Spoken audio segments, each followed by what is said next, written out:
여러분 안녕하십니까? 황양숙입니다. 개정세법에 대한 부분을 조금 강의해 드리고자 이번 촬영을 시작을 했어요. 2021년도 개정세법에 대한 내용이고요. 저희는 자격증과 관련된 부분에 대해서만 하겠습니다. 그러면 자격증에 대한 부분에 모든 자격증을 다 준비하는 건 아니고요. 전산세무회계 또는 공인회계사 주관인 AT라고 하는 시험이 있죠. AT 또는 전산회계 운용사 중에 세법이 들어가는 게 있어요. 그래서 전산회계 운용사 또는 3일 법인에서 진행하고 있는 재경관리사, 자, 그런 쪽에 관련된 부분에 함축적으로 필요한 것, 최소한 알아둬야 되는 부분들에 대한 내용만 강의를 진행할 예정입니다. 그리고 우리가 일반적으로 세법 개정 부분이요, 시험에 반영되는 걸 조금 놓고 본다면, 2021년도 개정세법 같은 경우는 3월 달까지 진행되는 시험에 대해서는 개정사항이 대부분 반영되지 않습니다. 그러면 몇 월부터 반영이 되느냐? 대부분 2월이나 3월에 뭐 2021년도부터 적용되는 부분도 2020년도에 개정이 확정되기도 해요. 대부분 12월 달에 확정도 많이 되기 때문에.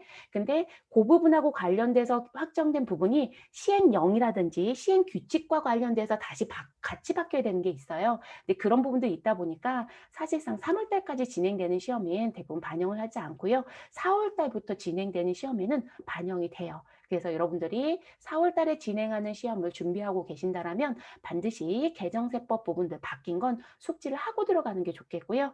그리고 개정세법의 적용의 시기가 있어요. 그 시기가 지금 1월 1일부터 적용이 되는 건지 아니면 7월 1일부터 적용이 되는 건지 대부분 7월 1일부터 적용이 되는 부분들은 개인 사업자들 규정 같은 경우는 7월 1일부터 적용되는 경우들이 꽤 많아요. 그래서 이제 그런 부분인 건지 아니면 신고하는 부분인 건지 그런 내용들을 조금 더 숙지해서 보시는 게 좋을 것 같습니다. 그러면 우리 개정세법 관련돼서 시험하고 관련돼서 반드시 알아두셔야 되는 부분이 자료가 조금 같이 가지고 가시면 좋겠죠. 그래서 자료는 지금 현재 제가 홈페이지에 공지를 좀 해드렸어요. 그래서 그 홈페이지는 어디 가시면 되냐면 출판사 홈페이지입니다. 도서출판 배움이라고 하는 출판사에 들어가시면 되고요. 그리고 이 도서출판 배움이 지금 제가 출간하고 있는 책과 관련된 출판사도 있지만 그렇지 않은 또 다른 출판사가 있더라고요. 그래서 여러분들이 포털 사이트에서 도서출판 배움이라고 검색을 했을 때 다른 출판사에 들어가시면 안 되세요. 저희 가끔요. 제가 출간했던 책을 주문해야 되는데 이 출판사에서 출간이 됐던 적이 있더라고요. 지금은 출간 안 하는 걸로 알고 있는데 이제 전산세무회계 책을 책을 교재를 다른 데에다가 주문을 해놓고 왜 책이 안 오느냐 출판사에 전화하신 분도 있다고 하시더라고요. 그래서 반드시 홈페이지 주소 쭉 정확하게 기억하시는 게 좋겠습니다. 네, www.book.co.kr 주소 꼭 기억하셔서 들어가시면 되고요. 그 안에 들어가시면 자료실이 있어요. 자료실 안에 기타 자료실이 있고요. 기타 자료실 안에 가시면 2021년 개정세법 관련 자료라고 하는 PDF 자료를 현재 공유해 드렸으니까 요거 보시면 되겠습니다. 그리고 혹시 몰라 다시 한번 말씀드리는데 지금 제가 개정세법 정리해서 보여드린 부분은 지금 한국세무사의 주관으로 움직이고 있는 전산, 세무 쪽 또는 회계와 관련된 쪽. 자, 요 부분만 들어갑니다. 제가 분명히 세무회계라고 표현하진 않았어요. 왜냐면 한국세무사의 주관으로 진행되고 있는 시험은 세무회계라는 시험도 있어요. 근데 그 세무회계에 대한 부분은 국세기본법도 들어가요. 근데 국세기본법은 제가 다른 부분들에 대해서는 하지 않고요. 소득세나 또는 부가가치세 또는 법인세 관련돼서 들어오는 국세기본법 얘기는 같이 드리지만 나머지 국세기본법은 지금 설명드린 부분이 없어요. 그래서 전산 세무회계가 아니라 그냥 세무회계 준비하시는 분들은 국세기본법 개정사항도 기억을 하시는 게 좋을 것 같아요. 근데 그 내용은 들어가지 않았다는 거. 그리고 공인회계사 주관인 거 아까 말씀드렸죠. AT라고 하는 시험이 있다. 그리고 전산회계 운용사라는 게 있어요. 이건 상공회의소 주관 시험이죠. 네, 그래서 운용사라고 하는 부분에 관련된 것도 포함이 되고요. 그리고 3일 회계 법인이라고 해서 나오는 게 있죠. 네, 재경관리사라고 하는 자격증이 또 세무회계가 들어가죠. 네, 그래서 재경 관리사 준비하시는 분들도 지금 내용들이 같이 포함이 된다. 이렇게 알아두시면 될 것 같아요. 그래서 이런 기준으로 기억을 좀 하시고 준비를 하시는 게 좋겠고요. 자, 그리고 또 하나 홈페이지를 보여드리는 게 낫겠죠, 여러분? 네, 그래서 제가 홈페이지를 보여드릴게요. 자, 홈페이지 부분은 아까 알려드렸던 도서출판 배움이라고 하는 사이트에 들어가시면 되고요. 그리고 이 출판사 홈페이지 들어오시게 되면 여기 자료실 보이죠? 네, 자료실 들어가시고 기타 자료실이라고 하는 부분에 들어가시게 되면 이렇게 공지창의 맨 위에 2021년 개정세법 관련 자료라고 나와져 있습니다. 요거 다운로드 받으셔서 여러분 활용하시면 되겠습니다. 그러면 저희는 부가가치세 부분부터 진행을 할 거예요.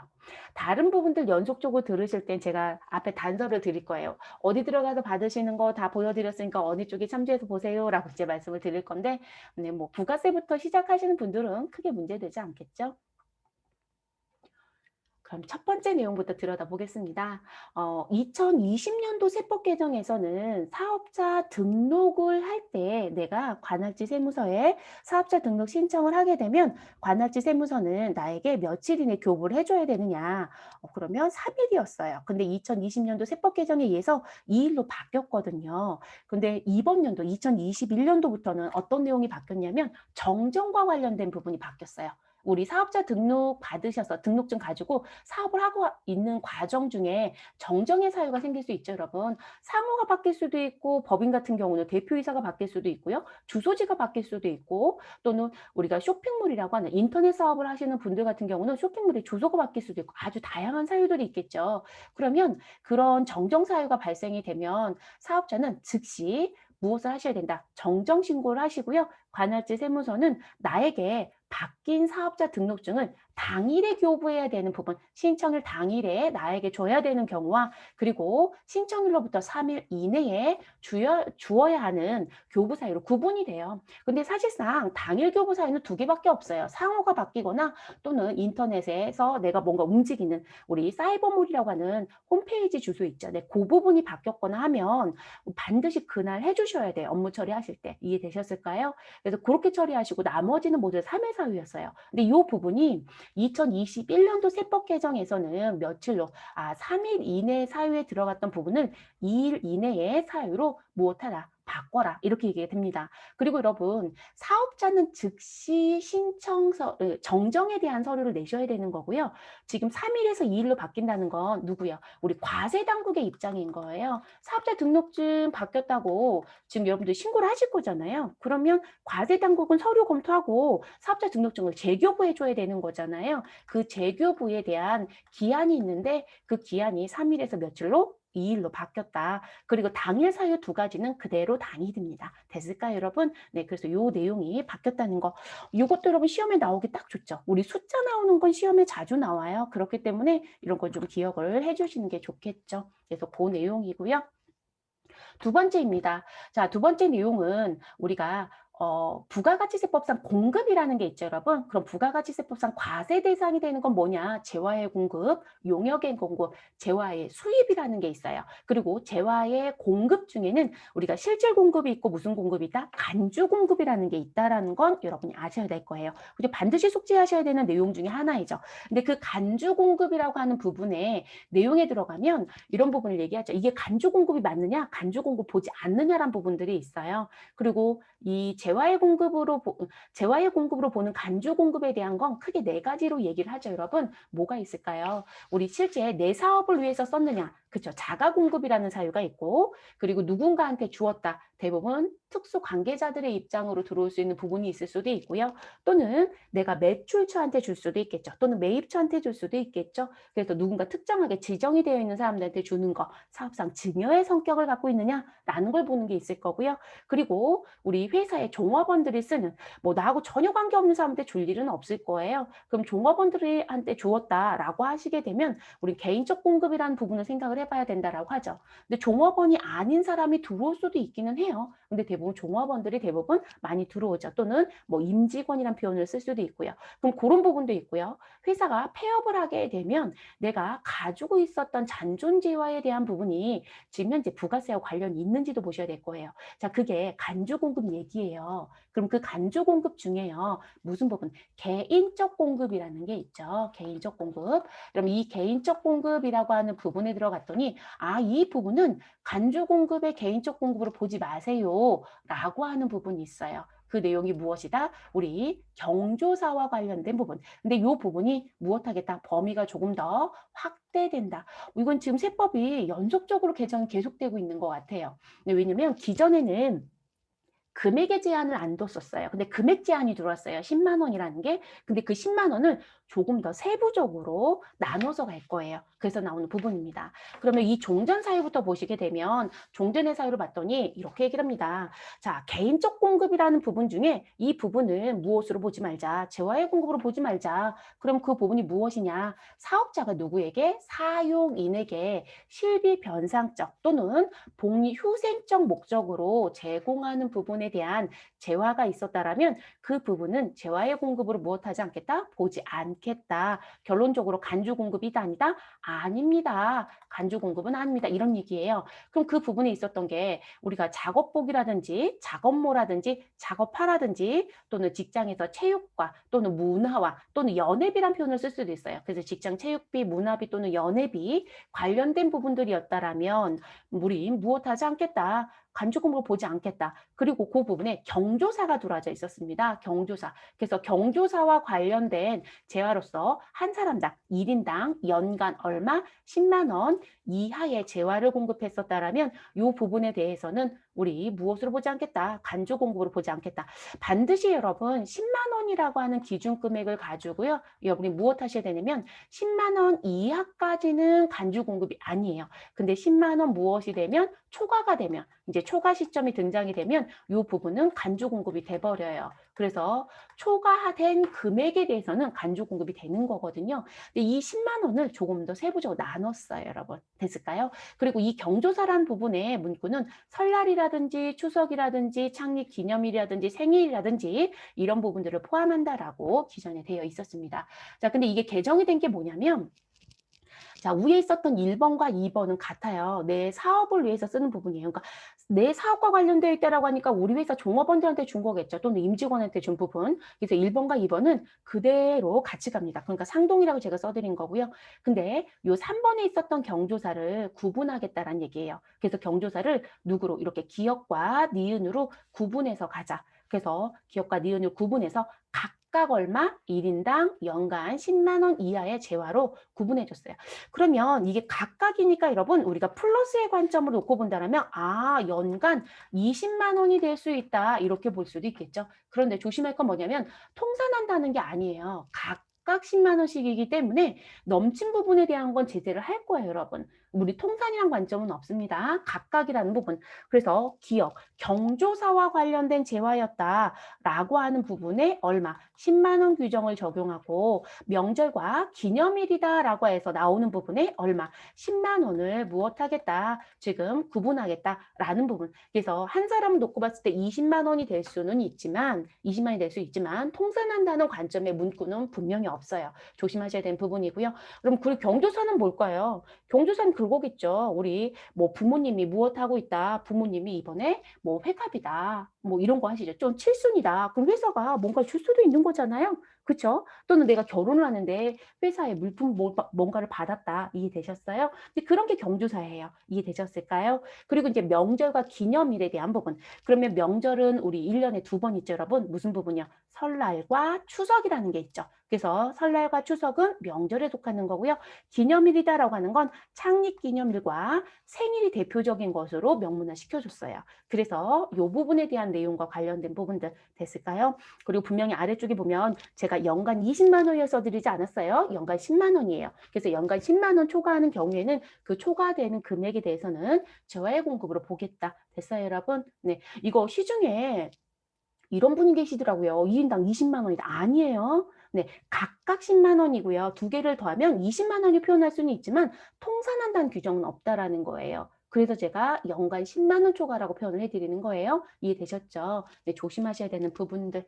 그래서 금액이 상향 조정이 된 건 맞아요. 기존에는 다 합쳐서 10만 원이었거든요. 근데 20만 원이니까 각각 10만 원이니까 20만 원까지 최대 적용받을 수는 있겠죠. 됐을까요? 네. 그래서 요런 규정이 바뀌었습니다. 요것도 여러분 요거 사지선답 문제 내기 딱 좋죠. 그리고 또 뭐도 낼 수 있을까요?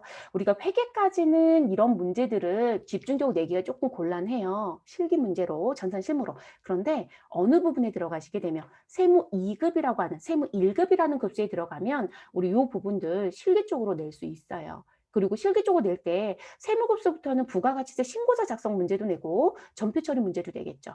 2020년도 최대 이슈 문제가 뭐였었냐면 전산회계 1급에 재화의 공급에 해당되는 부분 중에 간주 공급에 대한 매입 매출 전표 입력 문제가 최대 이슈였어요.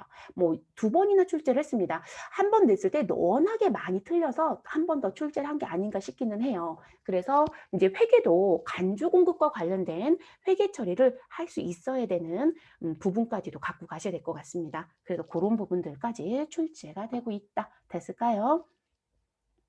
제가 개정세법 부분인데 관련된 기존 법들이 있으면 같이 설명을 드릴 거예요. 네, 그래서 그렇게 또 봐주시면 되시고 세 번째 부분 넘어가겠습니다. 요 부분은 이론 쪽에 내는 문제 아니고는요. 전산실무 쪽에서 내기 조금 어렵습니다.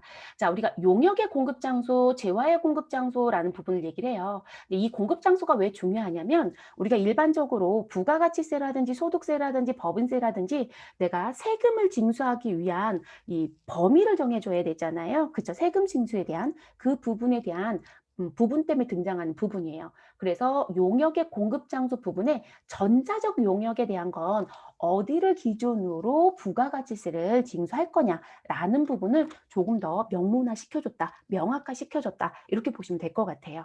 그래서 용역의 공급 장소다라고 하는 부분에 원칙적으로는요, 영무가 제공되거나 시설물 또는 권리 등의 재화가 사용되는 장소로 봐달라라고 얘기를 해요. 그러니까 영무가 제공된다라는 얘기는 저희가 무역이다라고 하는 부분에 놓고 보면 건설 용역은 한국에서 용역 제공이 되지 않아요. 외국에서 용역 제공이 되죠. 그런데도 불구하고 그 부분에 대해서 부가가치세 10%를 징수하는 게 맞아요. 그런데 걔를 영해세율로 바꿔준 것 뿐인 거거든요. 그러니까 과세권에 들어오는 건 맞더라는 거죠. 이해됐을까요? 그런데 재화 같은 경우는 사용되는 장소가 어디냐라는 걸 봐달라는 거예요. 됐을까요, 여러분? 그래서 우리가 부동산 같은 경우에 지금 국외에서 부동산의 제공이 있었다? 자, 그러면 이 부분은 소득세나 법인세에서는 세금에 대한 징수가 나올 수는 있지만 부가가치세 10%는 징수를 못해요. 근데 부동산 임대가 국내에서 이루어졌다? 그러면 그 부분은 부가가치세 10%를 징수할 거예요. 그럼 부가가치세는 소득과 관련된 세금이 아니에요. 소비세예요.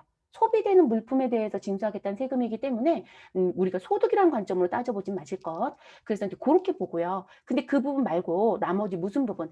자, 지금 국내나 국외에 걸쳐서 용역이 제공되는 여러분 이거는 제가 오탄했다고 봐주셔야 되겠네요. 자, 용역이 제공되는 국제 운송으로 사업자가 비거주자 또는 외국 법인이었다라고 하시면 이 국제 운송 용역에 사업자가 거주자 또는 외국 법인이 경우였을 때는 여객의 탑승 또는 화물의 적재 장소를 가지고 우리 과세권의 장소를 정리하겠다라고 얘기를 합니다. 됐을까요, 여러분? 네, 그래서 이제 그렇게 들어오는 부분이고요. 근데 이 부분에 무슨 부분? 전자적인 부분이 계속 문제가 됐어요. 여러분 요즘에 뭐 많이 해요? 우리 인터넷으로 뭔가 구입하는 거 많이 하시죠? 직구를 생각해 보셔야 돼요. 해외 직구. 그러면 그 해외 직구할 때 도대체 이 부분의 과세권을 어디를 볼 거냐? 분명히 해외 직구가 이뤄지면 무슨 부분이요? 아니 부가가치세가 발생되는 과세품이 들어올 수 있는 소지가 있죠. 여러분들 부가세 공부를 한 적 있다 그러면 분명히 과세와 면세라는 걸 구분하잖아요. 그럼 면세 부분에 들어오는 건 부가가치 10%를 징수하지 않겠지만 그렇지 않다라면 우리는 과세권에 해당되는 부분에 들어온다면 부가세 10%가 징수될 수 있는 소지들이 또 있잖아요. 그러니까 그 부분에 대해서 어떻게 할 거냐는 문제가 자꾸 생기는 거예요. 그래서 그 부분이 들어오는 부분입니다. 그래서 1번과 2번은 그대로 내려오고요. 이 세 번째 부분이 뭐가 됐다? 신설되었다. 결론적으로는 신설됐다는 얘기는 추가되었다라는 얘기겠죠. 그래서 국외 사업자로부터 전자적 용역을 국내에서 공급을 받았다라고 하면 공급받는 자의 사업장 소재지로 가라. 그러니까 여러분 재밌는 건 이거예요. 공급자의 주소지가 아니에요. 네, 공급자가 아니고요. 공급받는 자의 사업장 소재지, 주소지 또는 거소지를 가지고 무엇하겠다, 과세권의 장소를 보겠다라는 부분이 들어와서요. 조금 더 명확한 기준점이 생겼습니다. 그렇게 봐주시면 되겠습니다. 이거는 전산실물은 절대 나오지 못할 것 같아요. 네, 이론적인 문제 그리고 난이도가 조금 높은 문제 쪽에 내지 않을까 싶습니다. 네, 그리고 이거 직설적으로 냈던 출제자는 현재까지 제가 볼 땐 없었던 것 같아요. 네, 그런데 이걸 다른 쪽으로 문제를 출제를 하는 경우는 있어요. 그래서 알아두셨으면 하고요. 자, 그리고 저희 이제 네 번째 부분으로 가겠습니다. 요거는 바뀌었다라기보다는요. 여러분들 무슨 부분? 아, 영구적인 면세가 됐구나. 이렇게 보시면 될 것 같아요. 자, 우리가 역외군속 용역이다라고 하는 부분이 있죠. 일반적으로 역외군속 용역은 원칙적으로 면세가 맞아요, 여러분. 여기 역외군속 용역. 자, 그러면 우리가 운송 용역은 저는 수업할 때 이렇게 말씀을 드려요. 일반적인 운송 용역, 그러니까 화물과 관련된 운송 용역은 무조건 과세로 시작합니다. 이렇게 말씀을 드리고요.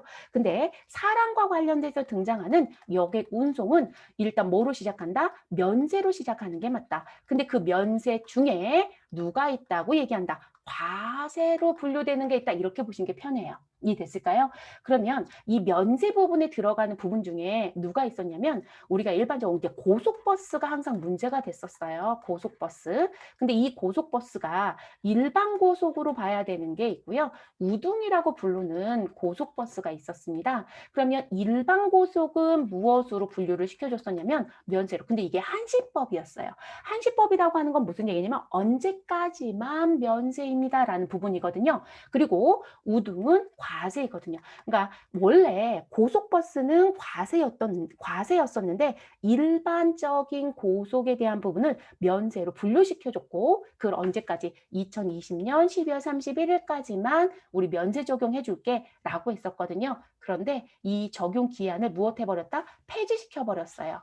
폐지시켰다는 얘기는 이 기한에 대한 걸 삭제했다는 얘기예요. 그러니까 이 부분이 있으면 소위 말해서 이게 계속 살려져 있었다라고 하면 2020년도 12월 31일까지는 면세이지만 2021년 1월 1일부터는 과세로 다시 돌아가요. 일몰 종료가 되니까 이해되시나요? 근데 폐지가 돼버리면 뭐가 되는 것이다.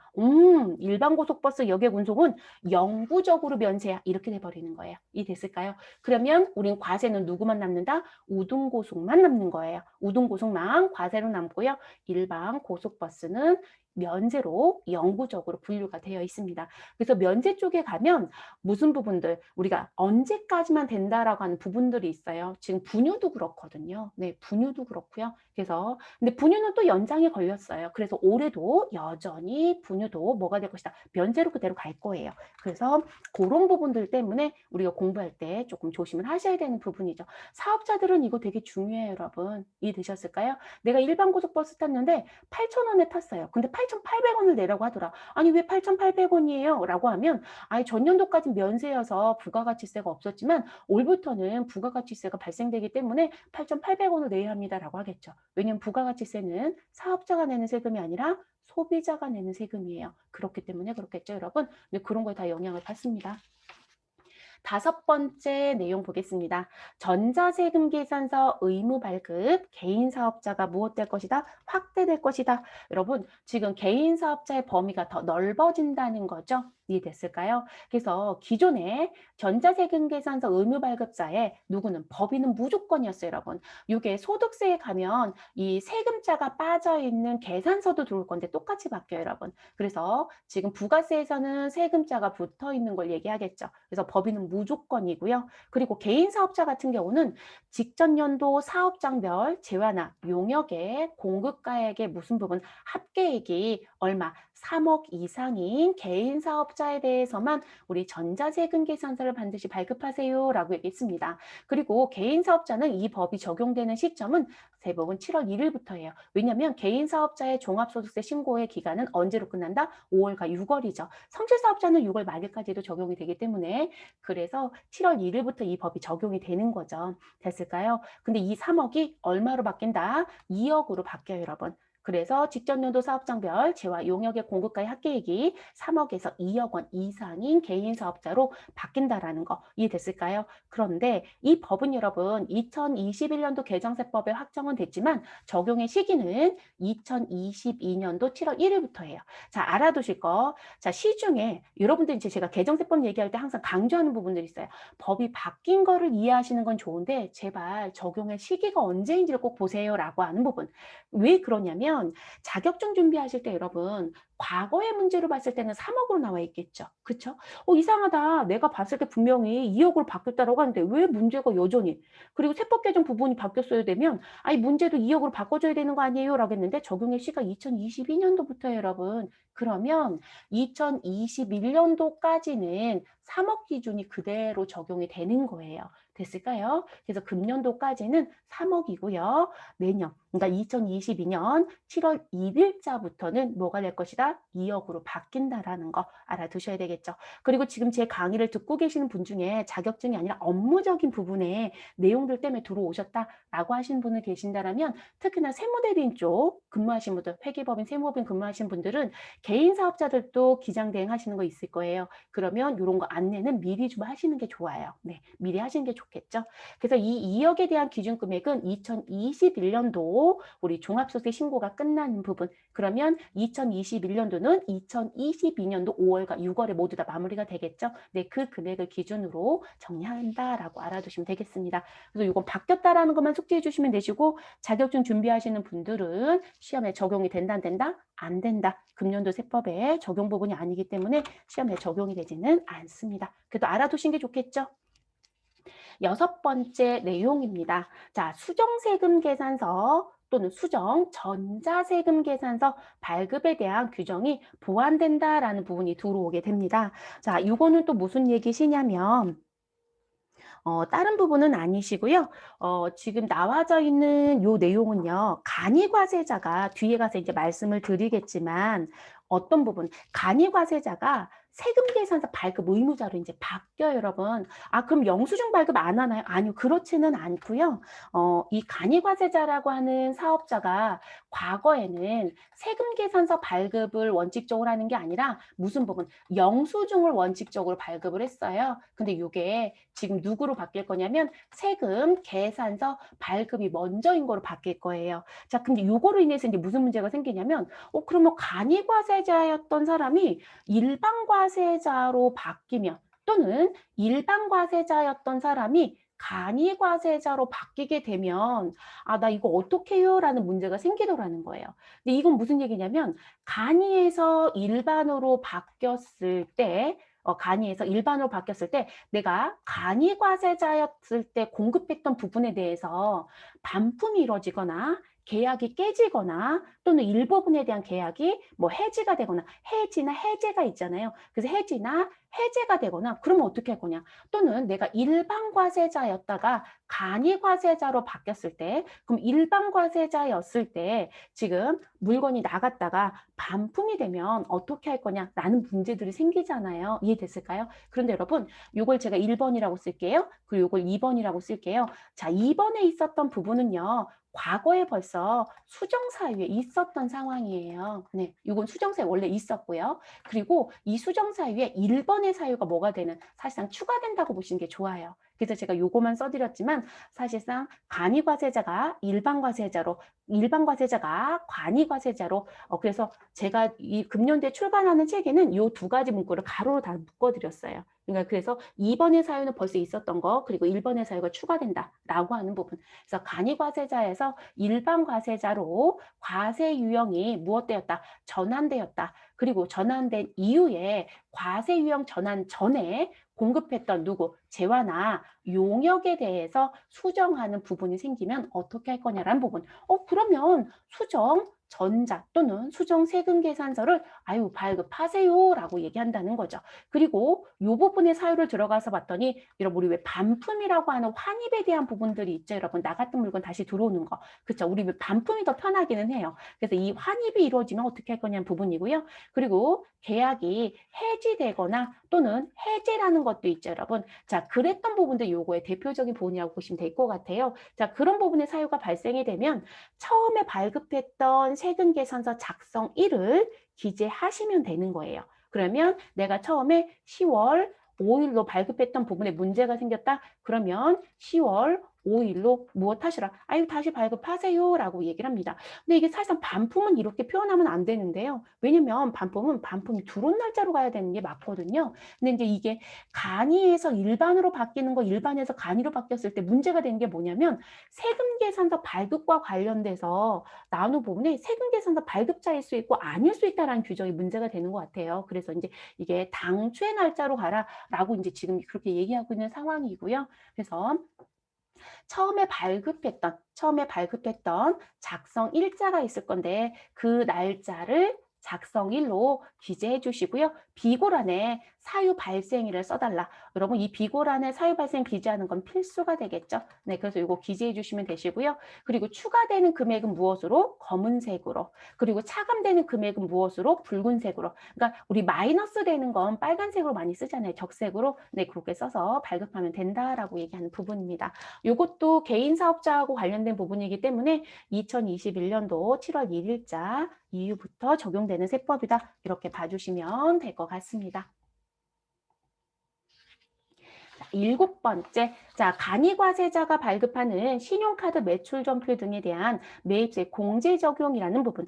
제가 간이과세자를 한꺼번에 정리 안 하고 여러분, 이걸 순차적으로 이제 쭉 가져가시는데 왜 그러냐면 우리가 이제 세법의 위치들이 있죠. 네, 법을 볼 때 쭉 순서가 정리가 되어 있잖아요. 네, 그 정리 위치대로 정리해 드렸어요.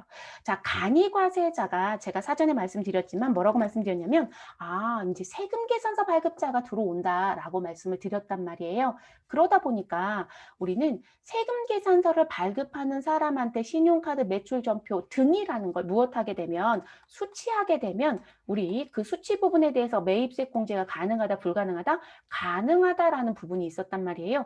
이 부분도 간이과세자도 이제 들어올 수 있는 소지가 생겨요.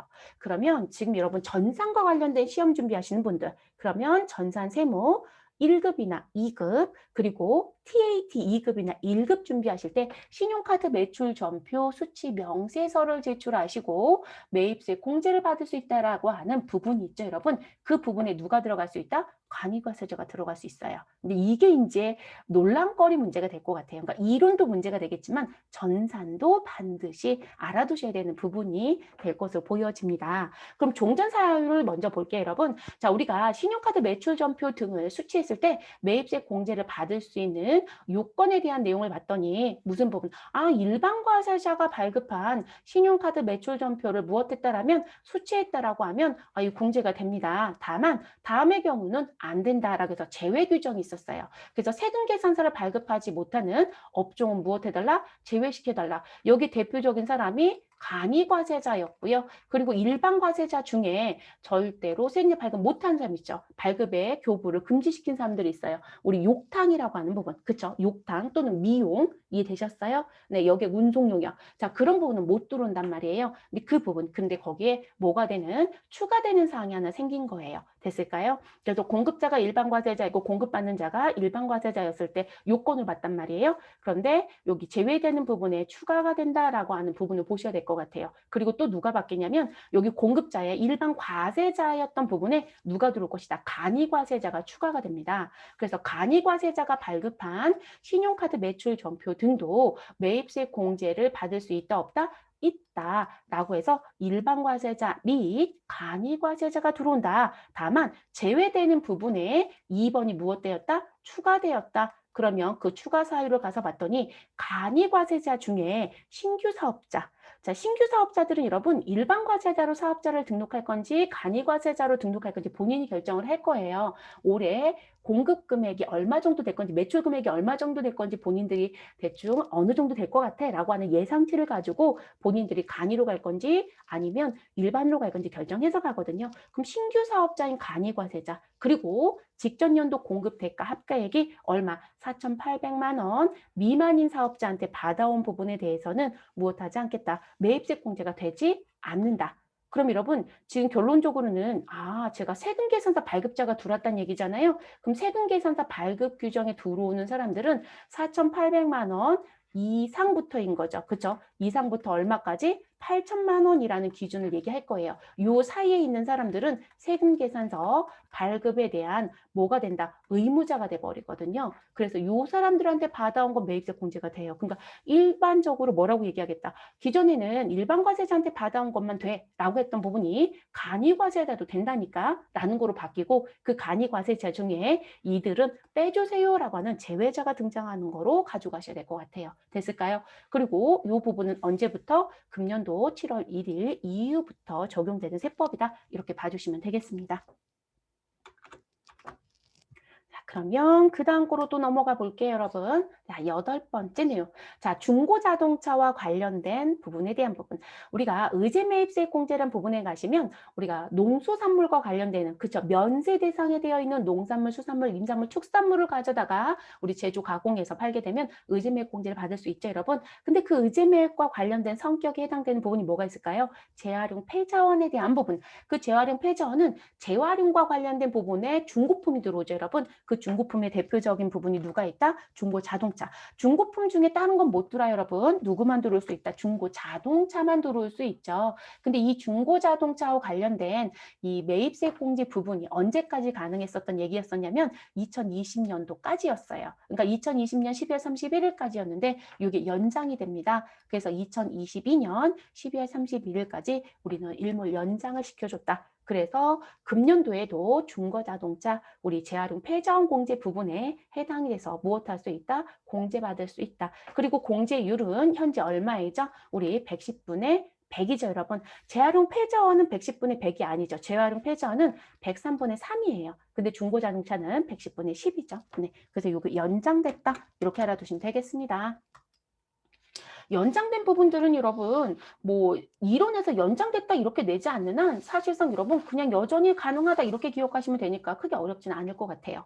자, 그리고 9번째 나와져 있는 부분 예정고지 제도 적용 대상 법인사업자 범위 규정이라는 부분. 자, 요건 무슨 얘기시냐면 이건 2020년도에 세법이 개정이 됐어요, 여러분. 확정된 세법인데요. 이제 적용의 시기가 언제부터냐면 2021년도 1월 1일 이후부터 적용되는 부분이에요. 자, 이건 어떻게 보셔야 되냐면 우리가 부가가치세법상 사업자를 구분할 때 여러분 법인하고 개인을 구분해서 보죠. 사실상 법인, 개인 모두 다 어떻게 볼 수 있을까요? 법인과 개인은 모두 다 일반 과세자이다 이렇게 얘기할 수 있겠죠. 그래서 일반 과세자이고요. 근데 그 중에 누구 개인은 다시 무엇 될 수 있다? 간이과세자로 들어가는 사람도 있다. 이렇게 구분이 되는 거겠죠. 됐을까요, 여러분? 그래서 이렇게 구분을 해요. 그런데 이제 이 개인과 법인이라는 부분을 놓고 봤을 때 또 무슨 부분에 문제가 있냐면 우리 개인 사업자이다라고 했을 때 여러분 제가 글씨를 잘못 써서 네, 개인 사업자였었다라고 했을 때 여러분 개인 사업자는 예정에 대한 부분이 있었을 때 예정에 대한 부분이 있을 때 예정 신고가 원칙이냐 아니면 의무가 원칙이냐 부분이 생길 거예요. 근데 개인 사업자는 예정 고지가 원칙이죠. 네, 고지 원칙이고요. 그러니까 세무서에서 뭐를 먼저 주겠다? 고지서를 주겠다. 그래서 1월부터 3월 그리고 우리 7월부터 9월에 대한 부분은 고지서로 납부를 해라. 예외적으로 무엇하는 사람이 있다? 아이고 신고를 할 수 있는 사람이 있다. 이렇게 가져가는 거거든요. 쉽게 생각하시면. 그런데 법인 같은 경우는 그렇게 가지 않죠. 법인은 무슨 부분? 신고가 원칙이에요. 그래서 예정과 확정 모두 다 신고. 그래서 예정, 신고가 원칙입니다. 그래서 법인 같은 경우에 예정 신고를 제대로 하지 않았다면 가산세가 부과가 되잖아요. 그래서 예정 신고가 원칙입니다. 이해됐어요, 여러분? 그런데 여기에 뭐가 생겼다? 예외 규정이 생긴 거예요.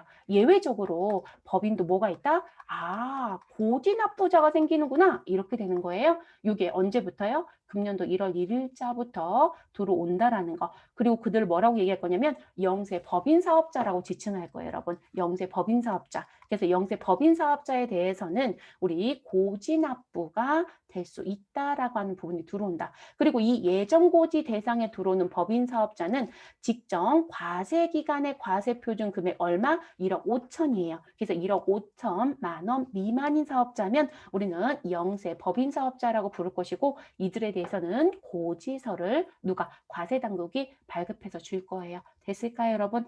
그럼 이분들이 신고하겠다라면 신고는 가능해요. 근데 고지납부자가 등장했다는 거죠. 근데 대체적으로 여러분 매출 규모가 아주 줄어들지 않았더라면 고지납부를 더 편하게 생각할 거예요. 그리고 6개월치를 무엇 하시면 돼요? 우리 신고 들어가시면 되겠죠. 이게 이제 조심할 게 그거예요, 여러분.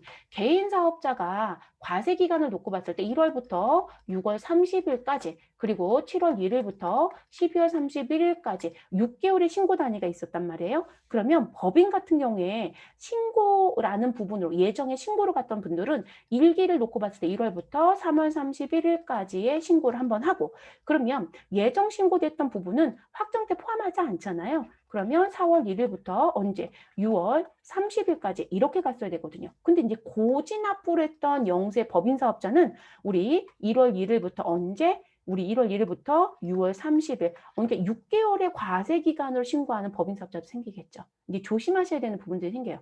업무자들은 더 조심하셔야 될 거예요. 업무자들은. 그리고 시험에서는 문구를 반드시 보셔야 되겠네요. 원칙적인 건 법인은 일단 신고가 원칙입니다. 그런데 예외적으로 뭐가 생겼다? 고지 납부자가 생겼다라고 기억을 하시는 게 좋겠습니다. 기준이 이제 복잡해져요. 부가세도 여러분 이제 단순하진 못할 것 같아요. 네. 그래서 이제 조금 복잡한 부분들이 생길 것 같고요. 자, 그리고 이제 신용카드와 관련된 세액공제에 대한 공제율 조정. 이게 이제 한시적으로 2021년도 12월 31일까지 기존에 공제받았던 것보다 우리 무슨 부분 0.3포인트 또는 0.6포인트를 더 공제를 해줬었어요. 근데 요거를 무엇하겠다? 통일시켜버리겠다는 기준이 들어버린 상태입니다. 그래서 이제 그 부분에 대한 얘기들. 근데 요것도 7월 1일자부터 적용되는 부분이에요. 그래서 상반기 시험에는 사실상 내게 되면 연도 부분을 분명히 줄 거고요. 그렇지 않다면 상반기 시험에서는 안 내고 하반기 시험에서만 낼 거로 보여지기도 합니다. 왜냐면 우리가 4월달, 6월달쯤에도 시험들이 있거든요. 그러면 4월이나 6월 또는 5월달 그리고 뭐 7월달 이렇게 넘어가는데 5월달에 보는 시험까지 또는 6월달까지 보는 시험에는 이 부분에 대한 건 이론에 안 낼 것 같고요. 네, 7월 이후부터 내는 부분은 뭐 시험 출제하는 부분에 전혀 하자가 없죠. 시험 보는 시점이 내가 지금 8월이다. 8월이면 이러면 7월 1일자부터 적용되는 세법은 당연히 들어가는 거잖아요. 날짜를 기준으로 주지 않아도. 이해되셨을까요? 그래서 나오는 부분들 기억은 하셔야 된다는 얘기입니다. 자, 우리가 신용카드 매출 전표에 의해서 매출이 이루어지게 되면 이거는 매출과 관련된 부분이죠. 그래서 신용카드, 현금 영수증, 뭐 직불카드 등 자, 그 부분과 관련돼서 매출이 일어나게 되면 우리 일정 금액만큼 세액공제를 해준 제도가 있었습니다. 그래서 이 부분은 일반 과세자, 간이 과세자 중에 영수증을 발급하는 사업자였다. 결론적으로 누구만 들어올 수 있다? 개인 사업자밖에 못 들어오죠. 법인 사업자는 들어오지 않아요. 그러면 이 개인 사업자에 대해서 우리 연간 한도 얼마? 우리 1,000만 원까지 해줬었어요. 그쵸, 여러분 1,000만 원까지. 그런데 이것도 여러분 정확하게 아셔야 되는 게 원래는 500만 원이 맞아요. 500만 원인데 한시적으로 상향 조정해 준 거예요. 근데 그것도 2021년도까지만이에요. 그래서 2022년도까지는 세법이 다시 개정이 되지 않는다라면 또는 일몰 연장이 걸리지 않는다라면 500만 원 환원 조치가 될 거예요. 그리고 그거에 대한 공제율이 기존에 지금 현재 2.6% 그리고 1.3% 이렇게 기준해 줬었거든요. 그래서 간이과세자인 음식과 숙박업에 대해서만 지금 0.3포인트를 아니 1.3포인트를 더 인정을 해줬었죠. 그래서 2.6, 1.3이었어요. 근데 요거를 무엇하겠다? 우리 단일화 시켜버리겠다. 그래서 2021년도 12월 31일까지는 지금 간이과세자이든 일반 과세자이든 우리 개인 사업자는 무조건 다 얼마로 해주겠다? 1.3% 해주겠다. 그리고 2022년도부터는 우리 모두 다 무엇으로? 1%로 다시 돌아가는 거예요. 됐을까요? 그리고 금액도 500만 원 돌아갈 거예요. 근데 2021년도 우리 12월 31일까지는 공제율은 얼마? 1.3%. 우리 연간 한도는 얼마? 1,000만 원. 이렇게 기억을 해서 공부하시면 될 것 같아요. 됐을까요, 여러분? 네, 이렇게 기억하시면 됩니다. 전체를 보여드려야 되니까 어떤 법에서 어떻게 바뀌어서 어떻게 적용이 된다는 것까지 제가 보여드리지만 여러분 기억해야 되는 건 지금 무슨 부분? 이 부분과 여러분 죄송해요. 제가 펜 기능을 닫아서 그래요. 이 부분과 그리고 누구에 대한 부분? 우리 여기 1,000만 원. 요거만 기억하시라고요. 근데 교재도 그렇게만 수록해 드릴 거예요. 왜냐면 기존 부분부터 변천을 볼 필요는 없으니까. 이제 업무자들은 그렇지 않아요, 여러분. 업무자들은 변천을 다 보시는 게 맞고요. 자, 그리고 이제 11번째 사항으로 가겠습니다. 자, 간이과세 적용 범위 확대. 자, 이 얘기는 무슨 얘기시냐면 우리가 신규 사업자들 같은 경우 저 간이과세자로 사업자 등록하고 싶어요 라고 하더라도 할 수 없는 분들이 계세요. 그래서 지금 현재 그 부분에 대한 내용이 어떻게 바뀌느냐 이 얘기입니다. 그래서 간이과세자에 대한 부분이 종전에는 얼마로 직전 연도 공급대가 우리가 매출이라는 표현을 많이 쓰죠 여러분. 그래서 공급대가 연 매출의 합계 금액이 4,800만 원 미만인 개인 사업자였어요. 근데 이 부분이 얼마로 바뀐다? 8천만 원 미만으로 바뀌어요, 여러분. 그러면 간이과세자로 들어올 수 있는 범위가 더 넓어졌구나. 그쵸? 더 넓어진 건 맞아요. 대신에 배제 업종이 여러분 사실상 또 들어오는 부분이 바뀌어요. 그래서 4,800에서 8천만 원 미만자로 바뀐다라는 거 알아두시고요. 그런데 우리 기존에 4,800만 원이었을 때 4,800만 원 미만인 개인 사업자가 간이과세제로 들어옵니다라고 했을 때 지금 무슨 부분? 지금 아래쪽에 있는 1번과 2번에 해당되는 부분에 해당되는 사업자였었다라면 무엇하겠다? 배제가 됩니다라고 했던 부분이 있었어요. 근데 이것도 같이 바뀝니다. 그래서 지금 추가되고 있는 부분이 생겼어요. 추가되는 부분. 그 추가되는 부분이 요 3번과 4번입니다.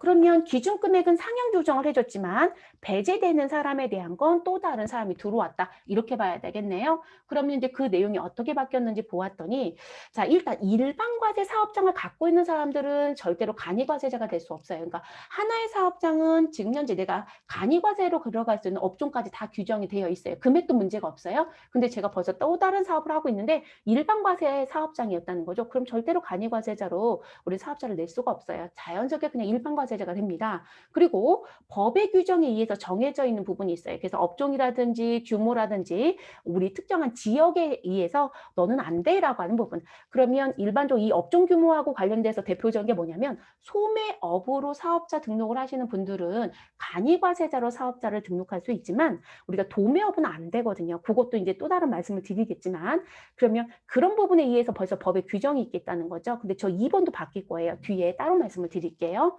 근데 이제 그런 부분은 그대로 끌고 가면서 또 추가되는 부분이 있고 근데 거기 금액이 바뀌는 게 있더라는 거예요. 그래서 그 내용이 뭔지 들어가서 봤더니 당신이 2개 이상의 사업장을 가지고 있더라. 그러니까 사업장이 하나가 아니라 2 이상의 사업장이 있다라면 그 2 이상의 사업장의 공급대가 합계액의 기준 금액이 합계액이 기준 금액 이상인 사업자라면 아유 당신은 간이과세자가 안 됩니다. 그럼 기존에는 4,800만 원이었거든요. 근데 금액이 8천만 원으로 상향 조정이 됐잖아요. 그러면 그 기준 금액이 얼마로 바뀌는 거예요?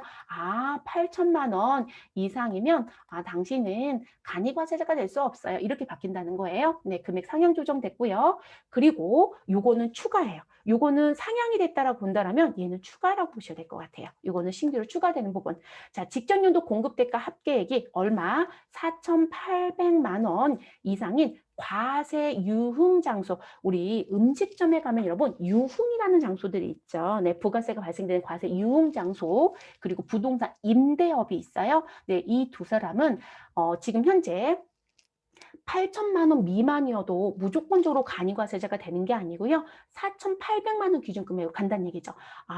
그러면 과세 유흥장소와 부동산 임대사업자는 간이과세자가 되려면 4,800만 원 미만인 경우에만 간이가 될 수 있고 이 경우에만 간이가 될 수 있고 그리고 이 부분에 무엇이 되면 이상이 되면 우리 이들은 뭐가 돼야 된다? 일반 과세자가 되는구나. 이렇게 된다는 거예요. 이게 지금 바뀐 법이에요, 여러분. 그래서 이 규정이 기존에 없었어요. 4,800만 원이었을 때는. 이해됐을까요? 그래서 8천만 원으로 상향 조정이 되면서 우리 과세 유흥장소와 부동산 임대사업자는 4,800만 원 이상이면 일반 과세자가 되고 그리고 미만이면 간이 과세자가 된다. 이렇게 알아두셔야 되는 부분입니다. 됐을까요? 네, 그래서 우리가 4,800에서 8,000으로 상향 조정됐고 금액들이 바뀌면서 또 다른 규정사항이 무엇되었다? 추가되었다. 이렇게 보시면 되겠습니다. 자, 그다음 12번째. 자, 간이과세자에 대한 우리 8천만 원 상향 조정이 됐다라고 하면 여러분 우리가 간이과세에 대한 납부 의무 면제 규정이 있죠. 네. 그래서 이 납부 의무 면제 기준의 금액도 당연히 우리 기준 금액이 바뀌면 상향이 되는 게 맞아요. 그래서 기존에 얼마 3천만 원 미만인 간이과세자는 무엇 해주겠다? 납부 의무를 면제해 주겠다라고 했습니다. 근데 그 부분이 얼마로 바뀐다? 4,800만 원 미만인 간이과세자로 바뀝니다. 그리고 여러분 이 4천이라고 하는 금액은 1년으로 보는 거죠, 여러분. 그래서 해당 연도 공급대가 연 매출액의 합계 금액이 4,800. 그러면 언제부터? 1월 1일부터 12월 31일까지겠죠. 간이과세자의 과세 기간은 1월 1일부터 12월 31일이잖아요. 네, 그래서 이 기간에 합계액이 4,800만 원 미만이라면 우리 납부 의무는 면제가 됩니다. 네, 그렇게 알아두시면 되고요. 이것도 상향 조정됐다라는 거예요. 됐을까요? 자, 13번째로 넘어가겠습니다. 자, 이거 앞부분에서 이제 말씀드렸던 부분. 간이과세자한테도 무슨 부분? 세금 계산서 발급에 대한 의무 조항이 생겼다라고 하는 부분. 아, 그러면 종전거를 들어가서 봤더니 재화나 용역을 간이과세자가 공급했을 때 우리 세금 계산서 또는 영수증에 대한 발급을 놓고 봤을 때 어떻게 했느냐. 자, 원칙은 간이과세자는 무조건 무엇을 발급한다? 영수증 발급밖에 안 돼요. 그래서 예외 규양이 있지 않느냐? 아니, 없었어요. 자, 영수증 발급으로 끝나요. 그래서 예외적인 조항은 없었습니다. 그래서 세금 계산서 발급하지 않는다. 그래서 여러분 이것 때문에 무슨 부분? 아, 간이과세자한테 신용카드 등에 해당되는 부분을 무엇하게 되면 수취하게 되면 매입세 공제를 받을 수 있다 없다? 기존의 내용입니다. 매입세 공제가 되지 않는다. 이렇게 얘기했단 말이에요. 됐죠? 그런데 개정에 대한 사항에 가서 봤더니 아, 간이과세자도 세금 계산서 발급에 대한 의무를 부여해버리겠다라고 해요. 그러면 원칙적으로 영수증 발급이 아니라 무슨 부분이요? 세금 계산서 발급으로 넘어가는 거예요. 이해됐어요? 그래서 원칙은 세금 계산서를 발급해라. 그리고 예외적으로 누가 등장이 된다? 영수증 발급자가 생깁니다. 라는 사람이 들어옵니다. 그럼 그 예외에 누가 들어오냐면 간이과세자 중에 신규 사업자였을 때 그래서 신규 사업자이거나 또는 직전 연도 공급대가 합계액이 4,800만 원 미만인 사업자는 무엇을? 영수증을 발급하세요. 라고 얘기합니다. 그래서 이들은 영수증을 발급할 수 있다. 이렇게 얘기가 될 거고요. 그리고 여러분 이런 분들이 계시죠. 우리 뭐 일반 과세자도 그게 똑같이 적용이 되기는 해요. 우리 왜 최종 소비자를 대상으로 하는 사업 대부분 우리 소매업 또는 뭐 제조업도 들어올 수는 있어요. 빵집, 제과점 이런 데들이요. 그래서 주로 사업자가 아니라 우리 재화나 사업자가 아닌 자에게 재화나 용역을 공급하는 사람. 그러니까 여러분 결론적으로 우리 소비자가 대상자입니다라고 보시는 게 좋아요. 최종 소비자를 대상으로 하는 사업. 그러면 이 부분은 세금 계산서 발급을 우선적으로 보는 게 아니라 영수증 발급을 우선적으로 보는 게 맞다라고 얘기하겠죠. 그럼 거기 들어가는 사업자가 누구입니까? 라고 하는 부분, 이 부분의 표시가 그 얘기입니다. 그러면 제가 아까 소매업 말씀드렸죠? 음식점도 있죠? 숙박도 들어가겠죠? 미용이나 욕탕 또는 이와 유사한 서비스업, 그리고 여객 운송. 자, 이런 식의 내용들. 이건 부가가치세법과 관련돼서 우리 부가가치세법에 영이 있죠, 여러분. 우리가 시행령이 있고 시행규칙이 있으니까 그 시행령에 업종이 규정이 되어 있어요. 거기에 규제되어 있는 사람이라고 보시면 돼요. 근데 여기 또 다만자가 붙죠. 참 어려운 게 뭐냐면 원칙에 뭐가 있어요? 우리 지금 예외가 있어요? 아, 그럼 예외로 끝나야 되는데 이 예외에 또 뭐가 있어요? 다만 있는 거죠. 그럼 또 예외가 있다는 얘기인 거죠. 그래서 세법이 좀 어려운 게 이거죠. 원칙으로 끝나면 좋은데 원칙의 예외에 또 다만을 걸었다라는 거 반드시 우리 반대 성격들이 계속 있다는 거죠. 다만 이 소매나 음식점이나 숙박이나 미용과 욕탕이라는 부분을 하고 있었을 때 우리 욕탕이나 미용은 못 들어옵니다. 네, 여객운송도 못 들어오고요. 근데 소매나 음식이나 숙박에 관련된 부분, 요 세 업종이 대표적인 업이에요. 그래서 이들은 공급받는 자가 사업자 등록증을 무엇하고 제시하고 사업자 등록증을 제시하고 세금 계산서를 발급해달라고 요구하게 되면 세금 계산서를 발급한다 안 한다? 하게 되어 있어요.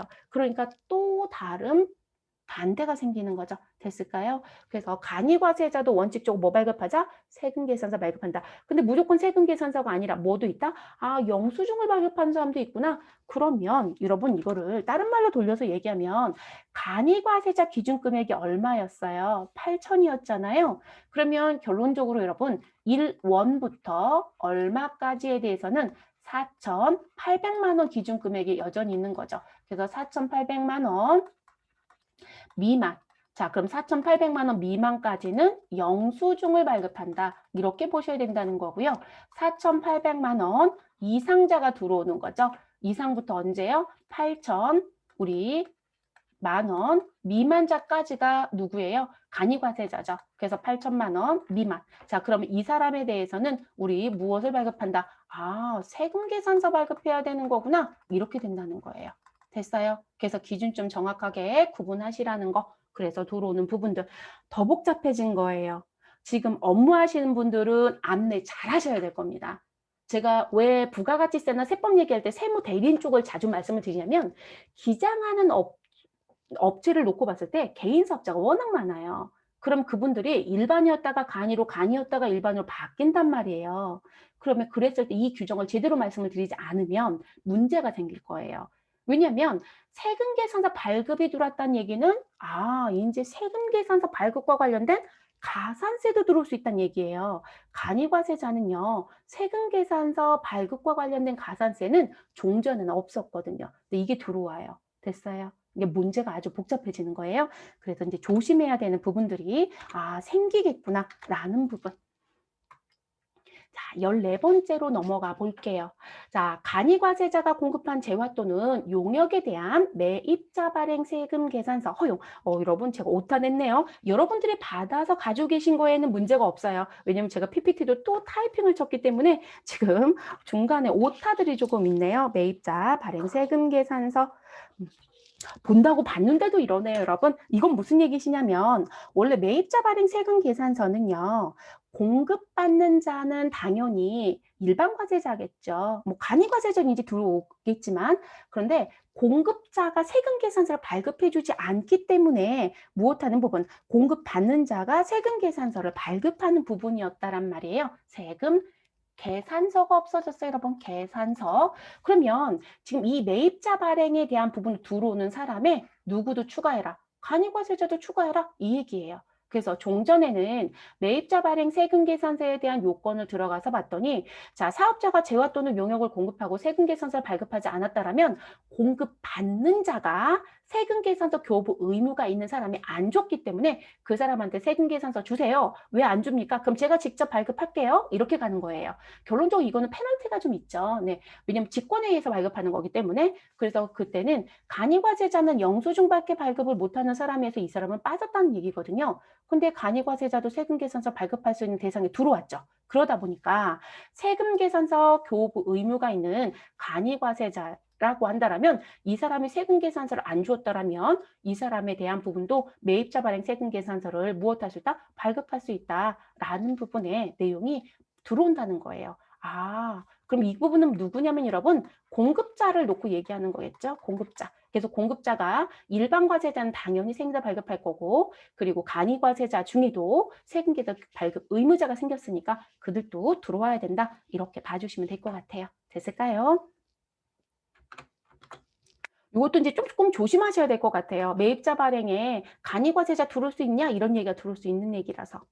자, 그리고 이제 간이과세 배제 업종이 추가가 됩니다. 제가 앞에서 여러분 지금 간이과세자 배제 업종이요. 뭐 도매업 안 되고요. 근데 소매는 돼요. 이렇게 말씀드렸잖아요. 이렇게 업의 규정이 벌써 법에 정해져 있단 말이에요.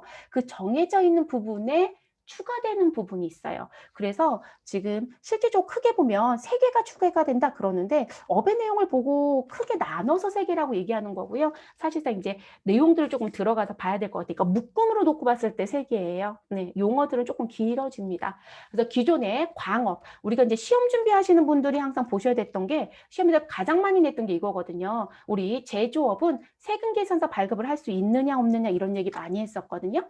그래서 지금 요 제조업에 대한 거 그리고 도매업에 대한 거. 그래서 제가 시험 준비하시는 분들한테 그럼 제조와 도매는 간이과세자가 안 되는 배제 업종이에요. 그건 최소한 기억하세요. 이렇게 말씀을 드렸었거든요. 그래서 이제 그 부분, 그리고 광업 당연히 안 되고요. 과세 유흥장수라든지 우리 시행규칙에 정해져 있는 특정한 지역의 부동산 임대업자들도 안 되는 부분들이 있어요. 그리고 전문 자격사라고 하는 부분, 우리 변호사나 세무사나 뭐 이런 사람들은 전문 자격증을 갖고 있죠. 라이센스. 그분들은 간이로 못 가요. 네. 금액이 미달한다 하더라도. 그래서 그런 부분들이 안 된다라고 하는 부분. 이렇게 지금 벌써 정해져 있는 부분들인데 거기에 추가되는 업종이 있다. 이렇게 보시면 되겠어요. 됐을까요?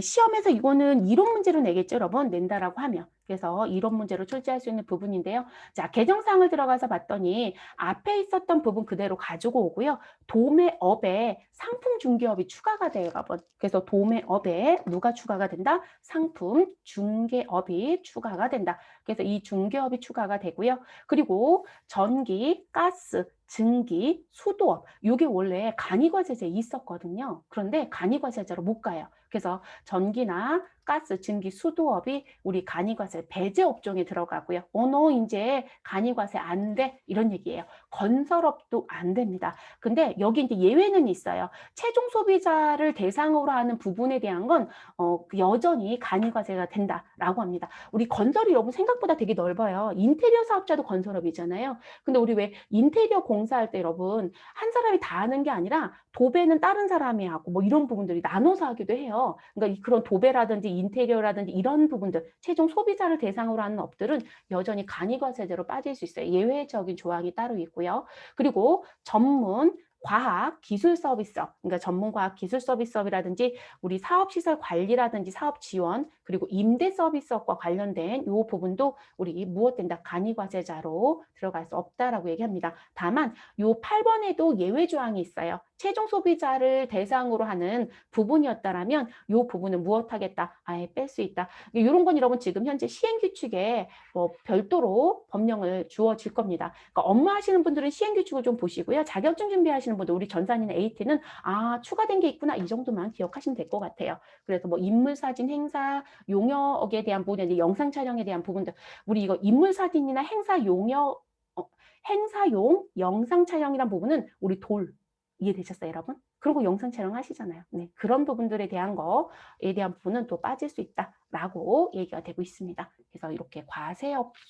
배제 업종이 추가됐다라고 하는 부분. 자, 그리고 이제 그 다음에 또 설명드릴 부분, 요거는 시험에서 내기가 조금 어렵지 않을까 싶기는 한데요. 바뀌었습니다. 자, 우리가 간이과세자 부가가치세에 대한 납부세액 계산할 때 이제 매출세액이라고 표현하기도 하고 납부세액이라고도 표현을 하는데요. 왜냐면 공제받을 수 있는 부분에 공제세액이 없으면 그냥 그러니까 매출세액이 그대로 납부세액이 돼버리거든요. 그래서 매출세액, 납부세액 같이 쓰는데요.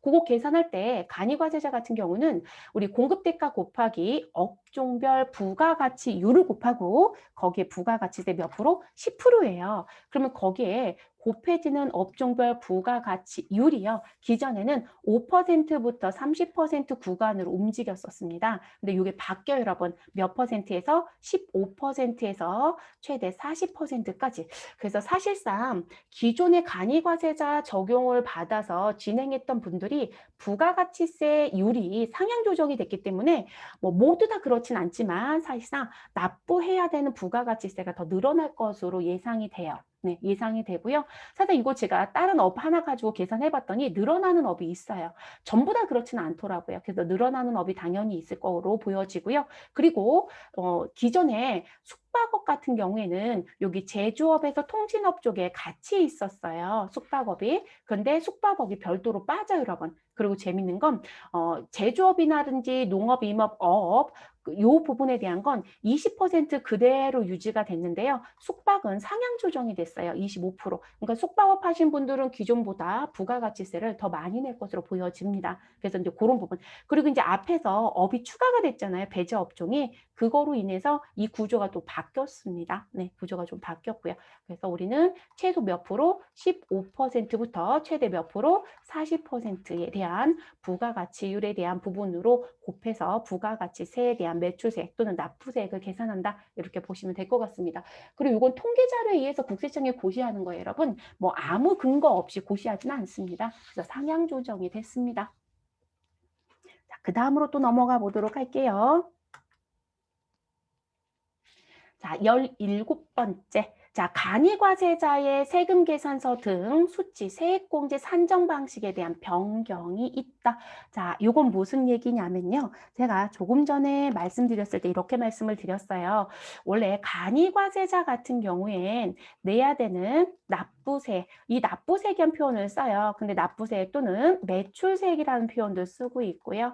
그래서 납부세액 또는 매출세액을 계산할 땐 지금 내가 물건을 팔았습니다라고 하는 부분. 간이과세자는 여전히 과세표준의 금액은 공급 대가입니다. 부가가치세 포함된 금액이죠, 여러분. 근데 일반 과세자 같은 경우는 공급 가액의 10%잖아요. 근데 간이과세자는 아니라는 거, 부가세 포함된 공급 대가가 과세표준이고 여기에 앞부분에서 얘기했던 업종별 부가가치율이 있었죠, 여러분. 저 그냥 부가율로 쓸게요. 자, 요거를 곱하고 여기에 몇 프로? 10%. 그러니까 부가가치세율은 똑같이 일반 과세자이든 간이과세자이든 세율은 똑같이 10%예요. 근데 업종별 부가가치율만큼만 징수하기 때문에 그러니까 결론적으로 내가 지금 공급대가 금액이 10만 원이었다라고 하면 여기에 업종별 부가율이 20%, 그럼 2만 원인 거죠. 여기 얼마? 10%만 납부를 했다는 얘기거든요. 됐어요, 여러분? 그러면 지금 2만 원에 10%니까 2천 원만 냈다. 이런 얘기가 되는 거죠. 쉽게 생각하시면. 그래서 그렇게 진행이 됐었어요.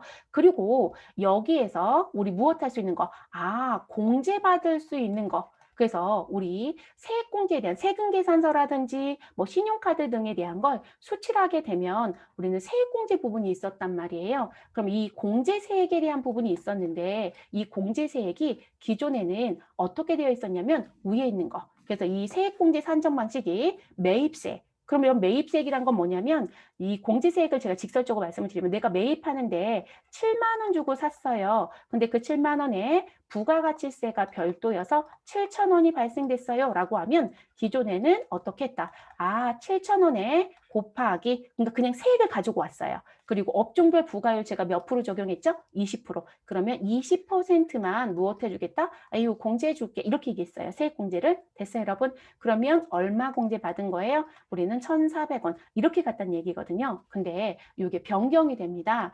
자, 이것도 형평성의 문제를 따져봤더니 간이과세자가 사실상 세금에 대한 부분에 공제를 좀 많이 받더라는 거죠. 그래서 그 부분을 어떻게 가자? 우린 매입액이라고 하는 공급 대가의 0.5. 그러면 지금 이게 바뀐다라고 하면 이런 공급 대가라고 했어요. 그럼 7천 원 곱하기 20%의 관점이 아니라 7만 7천 원으로 가는 거예요. 아, 7만 7천 원. 그래야 공급 대가죠? 네, 매입액에 곱하기 0.5%를 적용해서 우리는 세액 공제해 주겠다. 이렇게 바뀌어집니다. 그럼 여러분 제가 계산기를 가지고 좀 곱해 볼게요. 네, 7만 7천 원이네요. 7만 7천 원 곱하기 0.5%. 그러면 385원만 해주겠다요. 아, 그러면 감소하는 거죠? 네, 1,400원 공제받았었는데 385원밖에 공제를 못 받아요. 이거 다른 말로 얘기하면 여러분 지금 매입액이라고 하는 공급대가 곱하기 0.5잖아요. 이거 다른 말로 얘기하면 세액으로 가지고 오면 아, 나 세액 가지고 얘기할게. 그러면 매입 세액을 가지고 했다. 그럼 곱하기 얼마가 될까요? 5.5% 해주는 거겠죠. 그래서 시중에 5.5라고 얘기하시는 분도 계시더라고요. 5.5에 대한 거예요. 이건 뭐야? 0.5야? 5.5가 맞아? 고민하지 마시고 무슨 부분이다. 세액을 가지고 환산하게 되면 100% 환산해야 되잖아요, 여러분. 공급대가는 110%의 금액이니까요. 그럼 5.5가 되는 거죠. 그럼 똑같은 얘기겠죠. 우리는 지금 7,000원에 대해서 곱하기 5.5% 하시면 385원 똑같아요, 여러분. 이해되셨어요? 이게 금액이 다르게 나오지 않아요.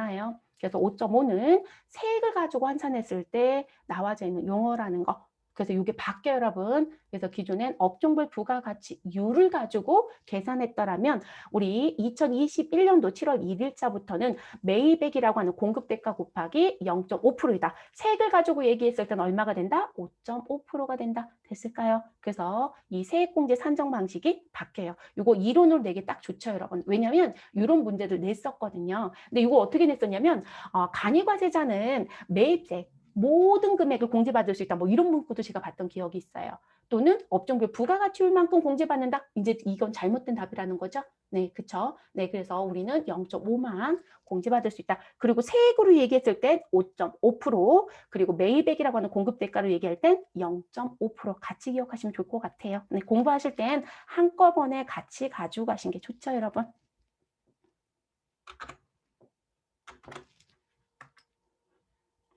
자, 18번째 내용으로 또 들어가 보도록 하겠습니다. 자, 18번째 얘기는 여러분, 저 요게 이제 금년도에 책을 출간할 때 되게 많이 고민을 했어요. 아, 얘를 그냥 삭제시켜 버릴까? 아니면 없어진다라고 쓸까? 고민을 상당히 많이 했었거든요. 근데 저는 이제 출간의 결정은 어떻게 했냐면, 일단 기재를 해주고, 무슨 부분, 이때부터는 공제를 못 받습니다라는 단서를 다는 것으로 표현을 해드렸어요. 제가 출간하는 수험서는. 그래서 지금 간이과세자에 대한 면세, 농산물 등의 의제 매입세 공제에 관련된 부분에 무슨 부분 적용 배제가 돼 버려요. 그래서 의제 매입세 공제 부분에 들어가서 봤더니 기존에는 여러분 일반 과세자가 당연히 의제 매입세 공제를 받았단 말이에요. 면세 농산물에 대한 거, 농산물, 수산물, 인산물, 축산물 다 들어오는 거죠. 그리고 거기에 누구도 있었다? 간이과세자. 그래서 이 간이과세제 대표적인 부분을 얘기할 때 음식점과 제조업이라는 표현을 많이 썼었어요. 됐을까요, 여러분? 그런데 이게 누구? 간이과세자는 더 이상 안 해주겠답니다. 그래서 누구만 들어와라? 일반 과세자만 들어와라. 그리고 여러분 제가 앞부분에서도 그렇고 여기 뒷부분에서도 얘기하지만 당구장 표시나 뭐 이런 부분은 제가 별도로 읽진 않고요. 여러분 그냥 읽어보시면 될 것 같아요. 이건 무슨 얘기냐면 일반 과세자였다가 간이과세자로 전환이 되면 지금 기존에 못 받았던 거 해줘야 되지 않느냐. 그런데 사실상 여러분 이거는 우리 실질적으로 이제 공제받는 부분의 내용들을 들어가서 따져봤더니 손해보는 게 없어요. 그래서 지금 뭐 과세자의 전환이 이루어졌다라고 해서 못 받았던 거 다시 해주거나 하는 거는 안 하겠다고 합니다. 그래서 그냥 간이과세자였다가 일반과세자가 됐다라고 하거나 간이과세자가 돼서 간이과세자였다가 일반이었다가 간이로 갔다라고 해서 기존에 가지고 있었던 기존의 매입 자료가 우선적으로 일어나고 우리 과세 유형이 바뀔 수 있잖아요. 그 전환 때문에 기존 거를 우리 공제 받느냐? 아니요. 해주는 거 안 할 거예요, 여러분. 그러니까 매입 시점부터 일어나는 것만 해줄 거예요. 그래서 이 과세자의 전환에 따라서 기존에 못 받았던 거, 받았던 거 문제가 생기느냐? 아니요. 그런 건 더 이상 하지 않을 겁니다. 그래서 기존 간이과세자는 지금 현재 일반과세자로 바뀌었을 때 기존에 사왔던 거 못 받았던 거 받는다라고 했을 땐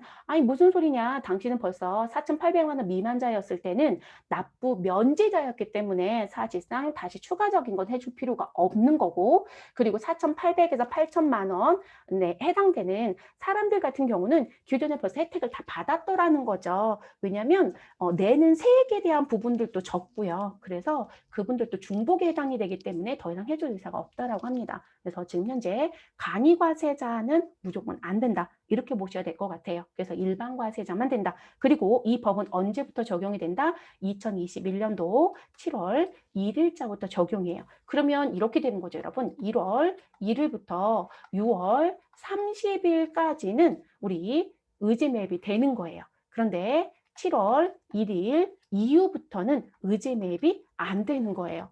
자, 일단 복잡해지겠죠. 왜일까요? 좀 생각해 보셔야 되는 게 간이과세자에 대한 부분을 놓고 보면 과세 기간은 1월 1일부터 12월 31일이에요. 그러니까 이게 이론상으로 공부할 때는 간이과세자 인정 안 된대 이렇게 끝나겠지만 과세 기간이 명확하게 구분이 돼서 움직이는 거로 끝나지면 좋겠지만 문제는 1월 1일부터 12월 31일까지가 간이과세의 과세 기간이었단 말이에요. 그럼 이 과세 기간에 두 가지가 같이 들어오잖아요. 그러면 우리 구분을 해서 관리를 하셔야 된다는 거죠. 이해되셨을까요? 근데 이게 쉽지 않아요. 업무자들은 조금 고민이 하셔야 되고 서류 정리 잘 하셔야 될 것 같습니다. 골칫거리가 좀 생겼다? 이렇게 보셔야 될 것 같아요. 자, 그 다음 넘어갈게요, 여러분. 우리 19번에 나와 있는 19번째 개정사항. 자, 간이과세자의 예정부과 기간 납부세액 신고 사유 확대라고 하는 부분이 들어옵니다. 자, 이건 무슨 얘기시냐면 우리가 개인 사업자를 놓고 봤을 때 여러분 개인 사업자는 우리 예정이라는 글씨가 들어오게 되면 예정은 원칙이 무엇이었다. 예정의 과세 기간에 대해서는 우리가 고지납부가 원칙이었어요. 그쵸? 네, 그리고 이 고지납부가 원칙인데 여기에 예외적으로 뭐가 있다? 아, 신고라는 게 있을 수 있다. 이렇게 얘기했었거든요. 그런데 이 신고라는 부분에 내용이 무엇되었다? 확대되었다. 이렇게 보시면 될 것 같아요. 됐을까요? 그리고 제가 왜 개인 사업자라고 말씀을 드리냐면 간이과세자는 누가 봐도 개인 사업자예요, 여러분. 그래서 개인이라는 사업자를 놓고 봤을 때 아, 일반 과세자가 있고 간이과세자가 있고 이렇게 가는 거잖아요. 그렇죠? 그래서 일반 과세자는 1월 1일부터 3월 31일까지가 예정이고 그리고 7월 1일부터 언제까지 9월 30일까지가 예정이죠. 다만 간이는 언제부터 1월 1일부터 6월 30일까지가 예정이거든요. 그래서 간이과세자도 예정이 있어요. 근데 재밌는 건 개인 사업자 일반은요. 예정 과세기간이란 표현을 더 많이 쓰고요. 간이과세자는 부과기간이라는 표현을 더 많이 쓰기는 해요. 네, 그래서 부과 또는 과세기간 똑같은 말로 이해하셔도 될 것 같습니다. 그래서 이 부분에 대한 내용. 그러면 지금 내용을 들어가서 봤더니 이렇게 얘기를 합니다. 자, 예정 부과기간에 대한 내용을 들여다보면 1월 1일부터 6월 31일에 대한 납부세액에 대해서는 우리 예정 부과와 징수가 이루어지고 있다. 이런 부과와 징수는 누가 하는 것이다? 과세 당국이 하겠죠. 전 그냥 세무서라고 쓸게요. 관할지 세무서가 합니다. 그러면 직전 과세 기간의 50% 2분의 1에 해당되는 금액을 부과하죠. 그러면 그 부과에 대한 부분은 7월 1일부터 7월 15일까지 세무서가 납부서를 뽑아서 보내면 저는 언제까지? 7월 25일까지 무엇하면 된다? 납부를 하면 돼요. 그리고 과세당국 입장에서는 징수라는 표현을 쓰는 거겠죠. 됐을까 여러분? 그래서 예정 부과 기간이 끝난 후 25일 이내. 그러니까 여러분 우리는 7월 25일까지 징수한다는 표현이고요. 그리고 납부세액이 얼마? 30만 원 미만이라고 하면 우린 징수하지 않죠. 이거를 우리가 뭐라고 얘기냐면 소액에 해당되는 거기 때문에 징수를 하지 말아라. 그래서 징수 앞에 부가 붙는 거죠. 그래서 소액부 징수이다라고 얘기합니다. 그렇게 들어오는 부분. 자, 그런데 제가 아까 예외라고 했어요, 여러분. 예외적으로 무엇할 수 있다? 아, 부과기간에 신고하는 사람이 있을 수 있더라. 그러면 그 신고에 대한 부분을 들어가서 봤더니 무슨 부분? 그러니까 신고를 하게 되면 여러분 부과는 안 들어오는 거예요. 그러니까 부과로 가는 게 아니라 내가 신고 직접 하겠다는 거죠. 그럼 그 신고에 대한 부분에 가서 봤더니 예정 부과기간의 납부세 또는 공급대가 합계액이 직전 과세기간의 납부세 또는 공급대가 합계액의 얼마? 3분의 1에 미달을 하게 되면 우리는 무엇할 수 있다? 신고할 수 있다. 여러분 신고 가능이에요? 그럼 이 부분은 선택사항이에요. 선택. 강제성은 없어요. 여러분 본인이 선택하는 거예요. 그래서 아 신고가 가능하다. 근데 여기에 추가되는 사유가 있다라는 거예요. 됐을까요, 여러분? 그리고 사유가 추가되면서 무슨 부분? 아 신고 시 제출하는 서류도 사실상 추가가 돼버려요. 기존에는 부가가치세 신고서, 간이과세자에 대한 신고서겠죠. 그래서 간이과세자 부가가치세 신고서와 매입처별 세금 계산 합계표 등에 대한 서류가 대부분 내는 서류였다. 이렇게 보시면 돼요. 근데 여기에 플러스 되는 서류가 하나 더 있어요. 얘가 추가가 되면서 이 부분이 같이 추가가 되는 거거든요. 그래서 제가 뒤에 가면 신고 때 내야 되는 서류가 추가되는 게 있습니다라는 걸 별도로 또 한 번 말씀을 드리겠지만 여기서도 한 번 더 보여드리는 건 2번에 있는 신고 사유가 추가가 되면서 3번의 신고시 제출 사유가 추가가 되기 때문에 제가 이렇게 써드린 거예요. 그래서 이게 같이 가는 거고요. 그러면 계정 사유가 뭐가 있는지 좀 볼게요, 여러분. 자, 그러면 계정 사유를 들어가서 봤더니 아, 이 부가에 대한 내용은 바뀌는 건 없다. 똑같다는 거죠, 여러분. 30만 원 미만이면 소액부 징수에 해당이 되기 때문에 고지서가 나오지 않을 것이다. 그렇지 않다라고 하면 고지서를 발부해서 우리는 25일까지 납부를 하면 된다. 자, 이 부분은 동일하다는 거죠. 그리고 이제 두 번째, 아, 나 부가기간에 무엇 할 수 있다? 신고하는 부분이 있는데 그 부분의 사유가 더 늘어났다. 확대되었다라는 부분이 있다라는 거예요. 자, 그 확대 부분에 내용에 들어가서 봤더니요. 무슨 부분? 아, 세금 계산서를 발급하는 간이과세자는 우리 예정 부가 기간에 무엇 할 수 있다? 신고할 수 있다라고 얘기합니다. 근데 여러분 재밌는 건 뭐냐면 자, 우리 신고 가능 부분이 제가 아까 뭐라고 했냐면 선택입니다 라고 했어요. 그러면 선택이라는 건 강제성이 없다라는 얘기예요. 그런데 지금 현재 세금 계산서를 발급한 간이과세자, 여러분 세금 계산서 발급은 얼마부터 해라? 4,800만 원 이상. 그리고 얼마? 간이과세제 기준으로 가는 거니까 여러분 8천만 원 미만. 자, 요 사이에 있는 사업자는 세금 계산서 발급을 해야 되는 의무자라고 했었잖아요, 여러분. 이해되셨어요? 그럼 요 사람은 예정 부과 기간에 무엇 해야 된다? 아, 신고를 해야 되는구나. 납부세액에 대해서. 이해되셨어요? 이해되셨어요? 자, 3분의 1의 미다라는 건 선택사항입니다. 그런데 요건 의무라는 거죠. 의무라는 글씨가 붙으면 강제예요. 강제. 그럼 강제라는 얘기는 안 하면 문제가 생긴다, 안 생긴다? 생긴다는 거예요. 그래서 강제 규정입니다. 그러면 이 신고 의무자들은 이걸 위반하면 뭐가 붙을 것이요? 당연히 가산세가 붙겠죠. 이해되셨어요, 여러분? 그래서 가산세가 적용될 수 있는 부분이 생겨버려요.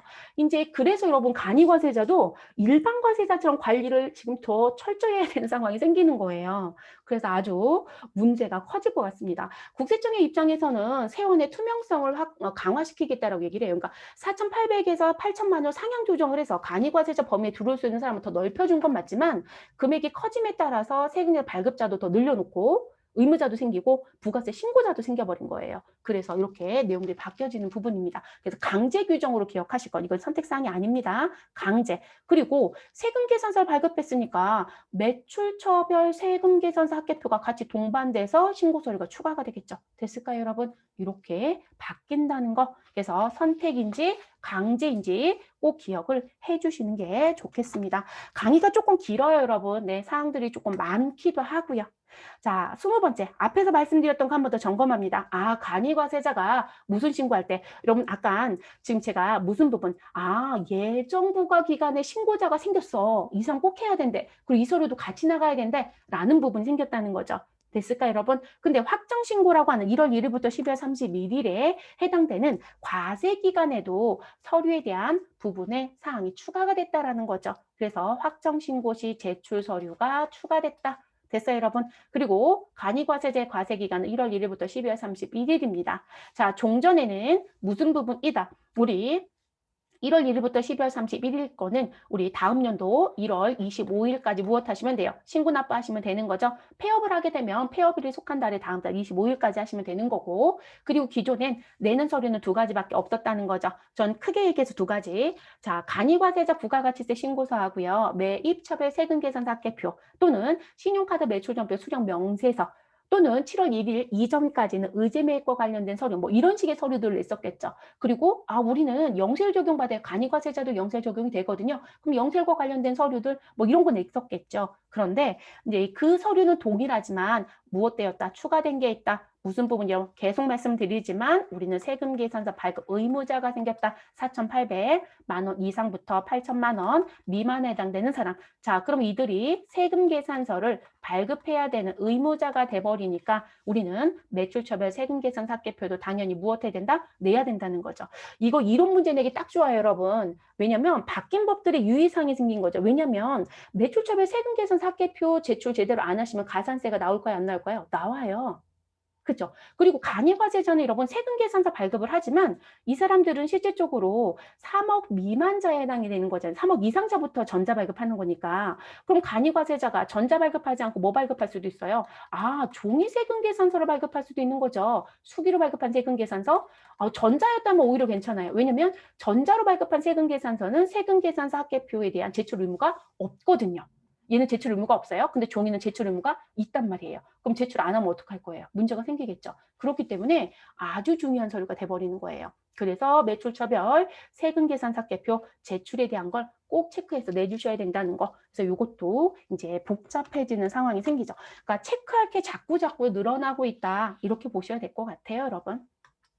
자, 그다음 21번째로 들어가겠습니다. 자, 요 부분은 간이과세자가 지금 현재 기준점이 생기면서 두 개로 구분이 됐잖아요. 그쵸? 자, 그 얘기는 무슨 얘기시냐면, 자, 우리 이제 신설된 사항입니다. 신설된 사항. 자, 세금 계산서 발급 의무가 무엇됐다, 부과됐다. 누구에 대해서도 간이과세자도 세금 계산서 발급을 해야 됩니다. 그래서 원칙은 세금 계산서를 발급하는 게 원칙이고, 예외적으로 영수증을 발급하겠다. 그러면 또 한 번 쓸게요, 여러분. 1원부터 언제 얼마까지는 4,800만 원 미만까지는 영수증을 발급하고 4,800만 원 우리 이상부터 얼마까지는 8천만 원 미만까지는 세금 계산서를 발급하는 거죠. 그럼 이제 이 고민이 뭘까요, 여러분? 아니, 누가 세금 계산서를 발급하는 사람이고 누가 영수증을 발급하는 사람인지 알 수가 없다는 거죠. 이 일을 누가 해주는 게 좋을까요? 네. 우리 국세청이 해주는 게 좋겠죠, 여러분? 그래서 과세 당국이요, 이 통지를 해주겠다고 얘기를 하는 거예요. 그래서 지금 제가 여기 종전에 이렇게 써드렸는데 이거 종전에보다는 신설된 부분 때문에 개정되는 거다 이렇게 봐주시면 될 것 같고요. 그래서 간이과세자 중에 영수증 발급 사업자가 된다라고 하면 우린 그 사업자에게 통지하는 규정을 신설했다. 라는 거고요. 그럼 통지는 언제까지 할 거냐? 우리 발급 적용 기간 개시 20일 전까지 영수증 발급 대상인지 여부를 해당 사업자에게 무엇 해주겠다? 통지를 해주겠다. 그리고 사업자 등록증 정정 발급을 해주기로 했습니다. 그래서 발급 적용 기간 개시 당일까지 사업자 등록증에요, 세금 계산서 발급 대상 여부를 정정해서 발급해주겠다고 합니다. 근데 여러분, 우리가 이 사업자 등록증에 보면요, 지금 사업자 등록증이라고 써 있고, 그리고 법인 같은 경우는 법인 사업자로 써 있죠. 개인 사업자 같은 경우는 우리 무슨 부분, 일반 과세자 또는 간이과세자 이렇게 써 있어요. 근데 이 간이과세자가 세금 계산서 발급자하고 영수증 발급자로 구분이 되니까 여기 본문 어딘가에 표시해 주겠다는 얘기인 거예요. 이해되셨을까요? 그래서 그 부분이 지금 들어온다는 얘기입니다. 당연히 해주는 게 좋죠. 네. 그리고 이제 요게 들어오게 되면 우리 이제 관리가 조금 더 편리할 거예요. 세무대리인 쪽 근무하시는 분, 제가 다시 한번 말씀드리지만 이런 부분들은 지금 나한테 기장을 맡긴 분들한테요, 요 부분 바뀌는 거 있으니까 통지서 받았는지 꼭 확인하시고 사업자 등록증 변경에 대한 것까지 체크를 하시라고 얘기를 해주신 게 좋겠죠. 그건 세무대리한테 오지 않아요. 네. 근데 여러분들이 관리하고 있는 기업에 대한 관리는 해주셔야 되니까. 그 시험 준비하시는 분들은 뭐만 기억하시면 될까요? 아, 세금 계산서 발급 의무자가 생기면서 우리 과세 당국은 간이과세자한테 무슨 부분, 아, 영수증 발급자인지 아닌지 여부를 통지하는 사항이 생겼고, 그리고 사업자 등록증에 그 내용이 무엇되고 있다, 기재가 될 것이다. 이런 건 이론을 얼마든지 낼 수 있겠죠. 네, 그래서 그 부분. 그리고 그 일자는 며칠이다? 개시 20일 전까지다. 부가세는 20일 문구를 상당히 좋아하죠. 네, 20일에 대한 부분이 있다라는 거. 자, 그 다음으로 또 들어가 볼게요, 여러분. 자, 가산세 얘기를 안 하고 갈 수는 없죠. 가산세. 자, 간이과세제에 대한 세금 계산서 등과 관련된 가산세 규정이 무엇되었다? 보완되었다라고 얘기합니다. 당연하죠, 여러분. 왜냐면 간이과세자는 기존에 세금 계산서 발급 안 했었잖아요. 그렇기 때문에 세금 계산서와 관련된 가산세는 없다라는 부분이 맞았어요. 자, 그거는 언제까지다? 2021년 7월 1일 이전까지는 맞는 얘기가 될 수 있어요. 근데 7월 1일자부터는 그 부분이 적용되지 않아요, 여러분. 그러니까 시험 공부하실 때는 아, 간이과세자도 세금 계산서 관련 가산세가 들어올 수 있다. 이렇게 기억을 좀 하시는 게 좋을 것 같습니다. 그래서 이 가산세는 어떻게 할 거냐. 자, 기존에도 가산세 조항을 따로 가지는 않고요. 일반 과세자한테 적용했던 가산세 부분을 간이과세자도 똑같이 준용해서 썼었어요, 여러분. 근데 이제 그 부분의 대표적인 게 뭐였었냐면 사업자 등록은 언제까지 하셔야 됐었죠, 여러분? 우리 사업자 등록과 관련된 가산세 부분에 가면 신규 사업자는 사업 개시일로부터 20일 이내에 사업자 등록을 해라. 다만 신규라고 한다면 우리 사업 개시 이전에 등록할 수 있다. 그리고 사업자 등록증은 반드시 본인의 이름으로 가야 되겠죠. 여러분 타인 명의하시면 돼요, 안 돼요? 안 되겠죠. 자, 그런 쪽의 내용들은 동일하게 적용을 했었다는 거예요. 이해되셨을까요? 그래서 그 부분은 적용이 되고 있었고요. 그런데 여기 추가되는 사항이 있다. 이게 세금 계산서와 관련된 가산세가 추가된다. 이렇게 보시면 될 것 같아요. 그래서 규정이 보완되었다. 근데 똑같이 일반 과세자 가산세 준용합니다. 몇 가지 이제 인하 조치가 되는 건 있지만, 그래서 내용을 들어가서 봤더니 자, 세금 계산서 등 발급과 관련된 가산세가 추가됩니다. 라고 되어 있고 우리 법에 들어가서 봤을 때 60조 2항과 3항에 있는 1355가 들어올 것이다. 그러면 세금 계산서를 발급해야 되는 의무자이다. 이건 귀에 딱쟁이가 앉겠어요, 여러분. 4,800부터 8,000에 대한 부분. 근데 이들이 세금 계산서 발급을 안 했다. 그럼 미발급이겠죠. 발급해야 되는 시기를 지나서 발급했다. 지연 발급이겠죠. 세금 계산서를 성실하게 발급해줬어야 되는데 세금 계산서의 내용이 부실하게 발급이 되었다. 또 그리고 전자 발급을 하였다라고 하면 여러분 전자 발급하면 무엇 하셔야 돼요? 전송에 문제가 생기죠. 그러면 미전송이라든지 지연 전송에 대한 부분, 남의 이름으로 발급하는 거, 거래가 없는데 발급한 거, 또는 금액이 100만 원 거래밖에 없었는데 1000만 원의 거래로 발급했다는 거, 그럼 가공이라든지 위작이라든지 과다에 대한 부분들이 모두 다 들어오겠죠. 이런 가산세가 같이 적용이 될 거예요. 그리고 자 4,800만 원 이상부터 8천만 원 이하자는 우리 무슨 부분? 예정에 대한 뭐가 생겼다? 신고 의무가 생겼다라고 했죠, 여러분. 그러면 우리 세금 계산서 합계표체가 분명히 내야 된다고 했어요. 그럼 예정 신고 의무 때도 내야 되고 확정 신고 때도 당연히 내야 되겠죠. 됐을까요, 여러분? 근데 안 냈다라면 어떻게 할 거냐는 거죠. 그게 문제가 되겠죠. 그래서 세금 계산서 합계표와 관련된 부분 중에 매출처별 세금 계산서 합계표 관련 가산세도 같이 적용이 될 겁니다. 그러니까 세금 계산서 쪽 관련된 가산세는 일반 과세자한테 적용됐던 거 그대로 준용해서 쓸 거예요, 여러분. 됐을까요? 자, 그리고 그 가산세 부분에 들어가서 봤더니 미제출 안 냈다라는 거 세금 계산서 합계표는 세금 계산서를 기준으로 기재하는 거죠. 그런데 세금 계산서가 잘못되면 합계표도 부실 기재가 될 수도 있겠죠. 또는 세금 계산서는 정상인데 우리 합계표가 잘못되는 부실도 있을 수 있겠죠. 근데 이게 정상이다라는 건 밝혀지면 부실 기재에 대한 가산세는 나오진 않아요. 근데 제가 입력을 할 때 한 매일 한 건에 입력을 했어야 되는데 2건 입력했다. 그건 문제가 됐겠죠. 2번 입력했으니까 이중이잖아요. 그런 것도 부실로 들어갈 수 있고요. 자, 그런 부분에 대한 거. 그러면 이 부분은 공급가액의 0.5%를 적용하겠다. 라고 얘기하는 부분이고요. 근데 미제출은 안 냈다는 거고요. 지연제출은 늦게 냈다는 얘기겠죠. 그래서 지연제출에 대한 건 공급가액 0.3을 적용하겠다. 이거 일반 과세자 적용하는 거랑 똑같아요, 여러분. 다르진 않습니다. 다만 여기 내용에 들어가서 봤더니 여러분 무슨 부분? 자, 지금 여기 요점에 대한 설명은 요 아래쪽에 설명되었던 요거고요. 자, 그리고 여기 점이 2개가 있어요. 별 2개 달아드린 거. 이 지연 제출 부분은 그럼 0.3%에 해당되는 이 가산세는 어떤 부분이냐? 제가 아까 예정 신고 의무 얘기했죠, 여러분. 그럼 예정 신고 때 냈어야 되는데 예정 신고 때 내가 무엇하지 않았다. 내지 않아서 확정 때 같이 들어갔다. 결론적으로 예정 신고 기간에 1월 1일부터 6월 30일에 누락이 있었다. 또는 과소하게 신고한 게 있었다. 이런 문제가 생길 수 있겠죠. 당연히 누락이거나 과소가 있거나 아예 안 냈거나 뭐 미제출도 들어오겠죠. 자, 그럼 예정신고 미제출입니다. 확정신고가 아니고요. 그러면 이 부분에 대해서 내가 확정신고 때 무엇 한다라면 우리 신고한다라면 저는 반영신고라고 써드릴게요. 그럼 이 부분에 대해서 뭐로 봐주겠다? 지연 제출로 봐주겠다. 이 얘기입니다. 그래서 예정 부가기간에 대한 신고를 할 때 제출하지 못해서 우리 해당 예정 부가기간에 속하는 과세기간에 해당되는 확정신고 기간 때 우리 같이 내게 되면 무엇하겠다? 지연 제출로 모아서 가산세 0.3% 적용하겠다. 이런 얘기입니다. 뭐 달라지는 건 없는 것 같습니다. 그래서 세금 계산서 가산세도 들어오는구나 라는 부분 기억하셔야 되겠죠. 그러니까 이게 사지선다 문제 풀 때 물어보거든요. 가산세가 세금 계산서 쪽은 없다. 그건 과거예요. 지금은 아니라는 거죠. 자, 그리고 간이과세제에 대한 세금 계산서와 관련된 부분의 이제 내용 중에요. 요 신설 부분을 여러분 제가 이거 2개로 구분해서 드린 거예요. 네, 여러분들 하나의 페이지예요. 근데 내용이 그 종전에 있었던 부분의 내용들을 제가 구분해서 드리는 거라서 똑같은 항목에 이제 구분을 해서 가는 거예요. 그러니까 요 부분 관련된 거, 그리고 요 부분 관련된 거, 그리고 또 다시. 그러니까 됐죠, 여러분? 그러니까 여러분들은 종전에 3개가 쫙 있고 개정에 3개가 쫙 있을 거예요. 근데 저는 비교 대치를 이렇게 해드리는 거. 자, 새로운 게 하나 생겼다. 세금 계산서 미수치 가산세. 자, 이건 무슨 얘기냐?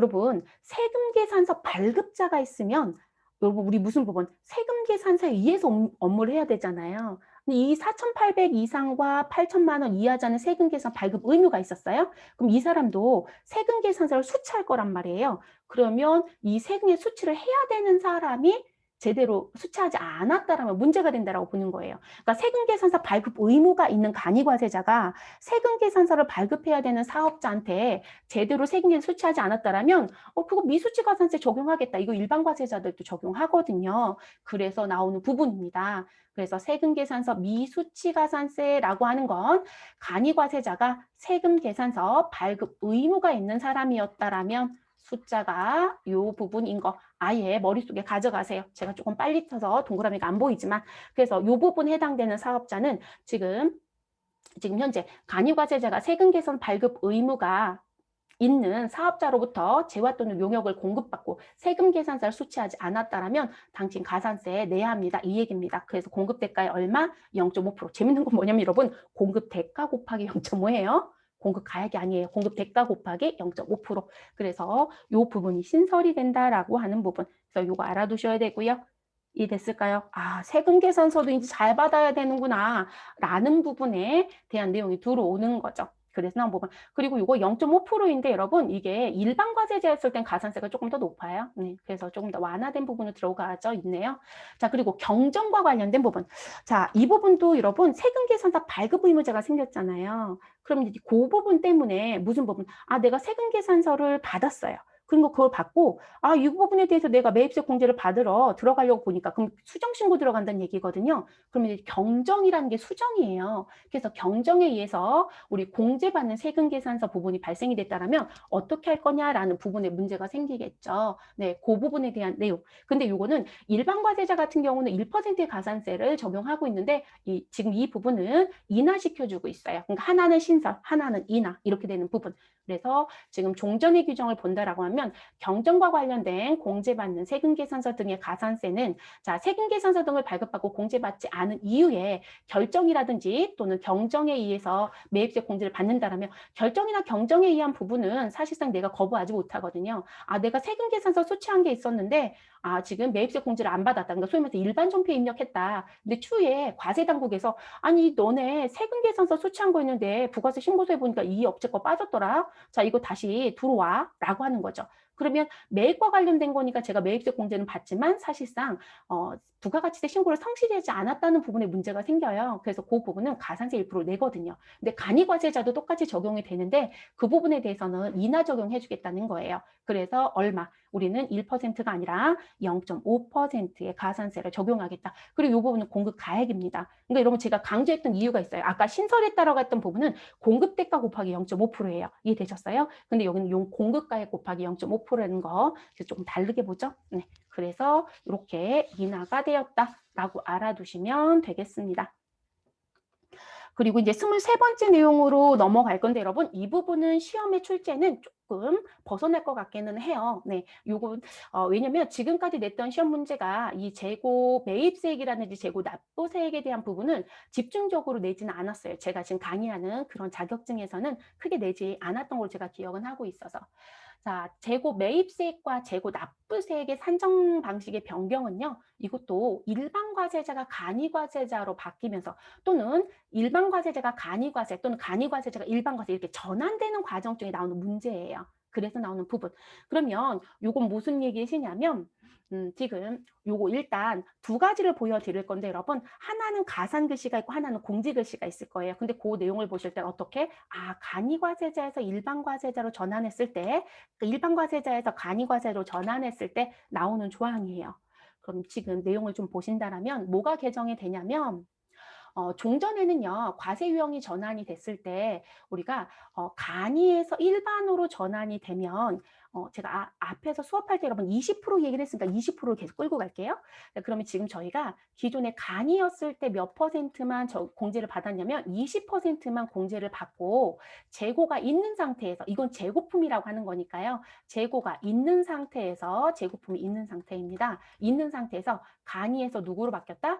일반으로 바뀌었다는 얘기거든요. 그럼 일반으로 바뀌면 여러분 우리는 매출과 관련된 걸 놓고 봤을 때 공급 가액 곱하기 몇 퍼센트? 10%의 부가세를 내야 되거든요. 이 재고품을 무엇하게 되면 우리는 매출하게 되면, 소위 말해서 판매하게 되면, 그럼 이러면 형평성에 문제가 생기겠죠. 난 간이 때 재고품이 있는 상태에 넘어왔다는 건 매입의 시점은 간이었던 거예요. 자, 간이 과세자였을 때 매입했던 거 다 못 팔고 일반 과세자로 넘어올 때 재고품 상태로 가지고 왔다는 얘기거든요. 그리고 이 부분은 일반 과세 상태에서 난 무엇하였다? 판매하였다, 매출하였다. 그럼 매출했을 때 공급가액의 10%로 부가세를 내니까 억울한 거죠. 간이 때 20%밖에 공제를 못 받았으니까. 그럼 무엇하겠다? 지금 남겨져 있는 일반 과세제에서 80%에 대한 걸 무엇해주겠다? 아예 공제해줄게. 이런 표현이 되는 거였던 거거든요. 이해됐을까요? 그래서 공제라는 거예요. 그래서 과세 유형 전환 시 재고품 등에 대해서는 우리 매입세 공제를 추가로 해줬었다는 거죠. 그래서 매입세 공제를 해주겠다. 그러면 개정되기 전에는 이 공제 대상 매입세액에 대해서 1 해당 업종의 부가일 만큼, 그러니까 여러분 제가 80이라고 쓴 게 1-20% 빼면 80이잖아요. 요걸 해줬다는 거예요. 근데 문제는 이거죠, 여러분. 이게 법령이 바뀌었죠, 여러분. 그쵸? 업종별 부가가치율로 한 게 아니라 우리 무엇으로? 공급대가 곱하기 0.5로 바뀌었잖아요. 그쵸? 그러면 공급대가이니까 제가 그래서 앞에서 얼마? 우리 7만 원 주고 샀어요. 부가세 별도. 그럼 7만 7천 원이었죠, 여러분. 그래서 7만 7천 원 곱하기 0.5%만 받습니다. 그래서 뭐 385원 나옵니다. 이렇게 얘기했었잖아요. 이렇게 규정이 바뀌었어요. 그러면 그 규정들 위에도 바꿔줘야 되겠죠. 네, 그래서 무슨 부분이다. 우리 1-0.5% 곱하기 100, 우리 10분의 110. 그러니까 여러분 이거 어떻게 기억하신 게 낫겠어요? 우리는 제가 그래서 5.5까지 알려드린 거예요. 그냥 5.5로 해주시면 되죠. 왜냐면 이거 세액이니까. 그래서 지금 0.5 곱하기 0.5 곱하기 우리 10분의 110 그러면 5.5로 환산하는 거니까 그냥 5.5를 빼줘라 이렇게 되시면 되는 거죠. 그럼 5.5를 빼주시면 여러분 얼마를 공제받을 수 있다가 돼요. 내가 간이었을 때 우리 5.5%만 공제를 받았으니까 일반으로 넘어오게 되면 우리는 5.5를 빼면 94.5만큼 우리 공제받으면 되겠죠. 됐을까요? 네, 이렇게 바뀐다는 거예요. 별다른 의미가 없어요. 네, 이렇게 바뀐다는 거. 이게 여러분 업무자들은 되게 중요해요. 네, 그래서 이게 지금 현재 간이과세자 정말 많이 바뀌었어요, 올해. 근데 23번째는 시험에서는 난이도가 최상이었을 때만 냈던 걸 제가 기억을 해요. 그래서 여러분들 기출문제 봐도요, 이 문제 많이 보지 않아요. 다만 이런 걸 물어보긴 해요. 우리 납세 의무 면제 금액이 얼마로 상향 조정됐죠? 3,000에서 4,800. 근데 4,800만 원이어도 신고는 무조건 하셔야 돼요. 납세 의무 면제인 거지 신고 면제가 아니니까. 그런데 이 재고 매입세액과 재고 납부세액에 대한 부분들이 계속 영향을 줄 거잖아요. 그쵸? 그러면 지금 요 공제받았던 건 문제가 되지 않겠지만 이제 두 번째로 설명드릴 요 가산되는 부분. 아, 이것도 그럼 면제가 되냐? 아니요. 이건 면제가 안 돼요. 그래서 4,800만 원 미만자 납부 면제라 하더라도 무슨 부분에 대해서는 우리 재고품 등에 대한 재고 납부세액에 대해서는 무조건 내게 되어 있어요. 그리고 가산세 중에서도요, 일부의 가산세는 적용되는 게 있어요. 기존에는 가산세 다 면제해 준다고 했었거든요. 근데 사업자 등록이라든지 이런 쪽에 가산세는 면제가 되지 않아요, 원칙적으로. 그래서 이제 그런 부분. 그럼 요것도 말씀을 드릴게요. 자, 우리 과세 유형 전환 시 재고품 등에 대해서 우리 무슨 부분 납부세액을 가산해라. 그러면 가산하라는 얘기는 무슨 얘기일까요? 일반 과세자였을 때 공제받았던 거 간이과세로 전환되면서 과다 공제받은 거 토해내라 이런 얘기가 되겠죠. 그래서 납부세액을 무엇한다? 가산한다라고 얘기해요. 제가 그래서 이렇게 나온 부분. 그래서 공제받은이에요. 아까는 공제를 받을 세액이었잖아요. 근데 공제받은 매입세액에 대해서 해라. 그러면 20% 계속 얘기할게요, 여러분. 간이었을, 아이고, 죄송해요. 간이가 아니라 일반이어야 되겠죠? 전부 다 지울게요. 자, 일반이었을 때 여러분, 저는 몇 퍼센트의 공제를 받았을 것이다. 100% 공제를 전부 다 받았을 거예요. 100%. 10% 해당된 거 전부 다 받았을 거니까. 그런데 일반이었던 사람이 간이로 들어오게 되면 아니, 업종별 부가가치율만 받으라고요. 라고 하는 부분. 그럼 제가 왜 100이라고 썼냐면 저는 7,000원을 다 받았다는 얘기가 되거든요. 그런데 간이에서는 뭐가 되는 거예요? 우리 7,000원에 대해서 얼마만 공제받았어야 된다.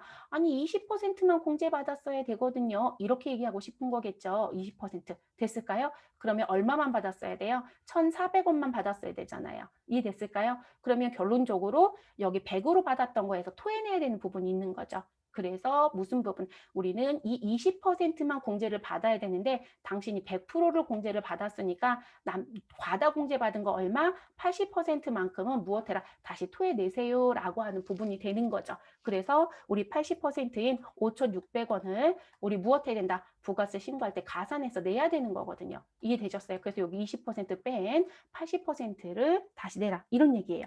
근데 우리 지금 이 부분이 뭐로 바뀌었어요? 공급대가의 0.5%를 곱해서 우리 세액공제 받겠다. 이렇게 바뀌었단 말이에요. 그쵸? 그러면 우린 여기서 얼마? 5.5를 뺀 것만큼만 공제가 되는 거니까 우리는 얼마? 94.5%에 대한 건 가산해야 된다. 납부세액이 생긴다. 이렇게 되는 거예요. 그러니까 어렵게 생각하지 마실 거. 네, 이거 0.5%로 바뀌면서 바뀌는 조항이다. 이렇게 보시면 되겠습니다. 그래서 0.5, 5.5 같이 기억해 주셨으면 좋겠어요.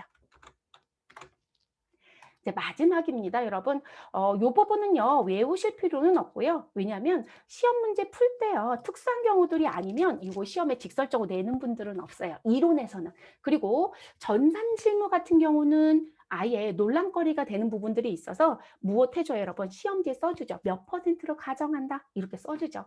네, 그래서 지금 1년 만기 정기예금 이자율이 사실상 높지가 않아요. 네, 그래서 기존에 2.1%였다가 2020년도에는 1.8%로 내려왔어요. 그리고 금년도에는 1.2%로 내려오게 됩니다. 그래서 지금 인하 조치가 됐다. 이건 시행규칙 사항이고요. 지금 현재 제가 국세청 법령 사이트에 들어가서 봤더니 시행규칙은 사실상 아직 확정이 안 됐어요. 대부분 이 시행규칙은 올해는 명절이 끼면서 조금 일찍 올라오긴 했더라고요. 2월 중순이 넘어가면서 올라오는데 이번엔 조금 일찍 올라오긴 했지만 시행규칙의 확정은 대부분 3월 달쯤에 됩니다. 3월 중순이 넘어가야 돼요. 그래서 아직 이게 부가가치세법 시행규칙이라든지 법인세법 시행규칙에는 아직 공지가 되진 않았지만 지금 현재 이렇게 확정은 된 거로 알고 계시면 될 것 같아요. 그리고 시험은 고민하지 마실 것. 어차피 시험지에 명기해줘요. 근데 이론의 문제에서는 물어볼 수 있어서 말씀을 드리는 거고 내는 부분은 크게 많지는 않습니다.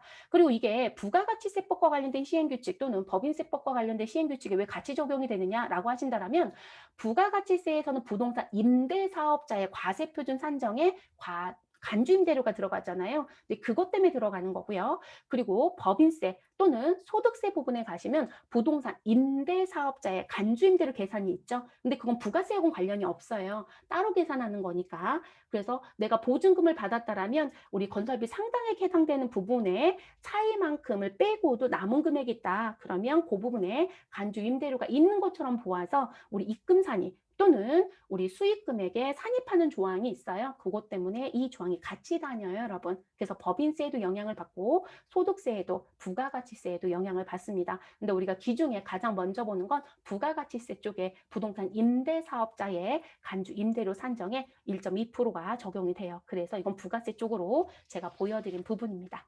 자, 이렇게 해서 부가가치세 내용은 정리가 됐습니다. 우리 강의 좀 길었어요, 여러분. 어려우실 땐 사전에 말씀드릴 걸 그랬네요. 이렇게 중간에 잠깐 멈춰서 쉬시고 다시 들으셔도 되실 것 같고요.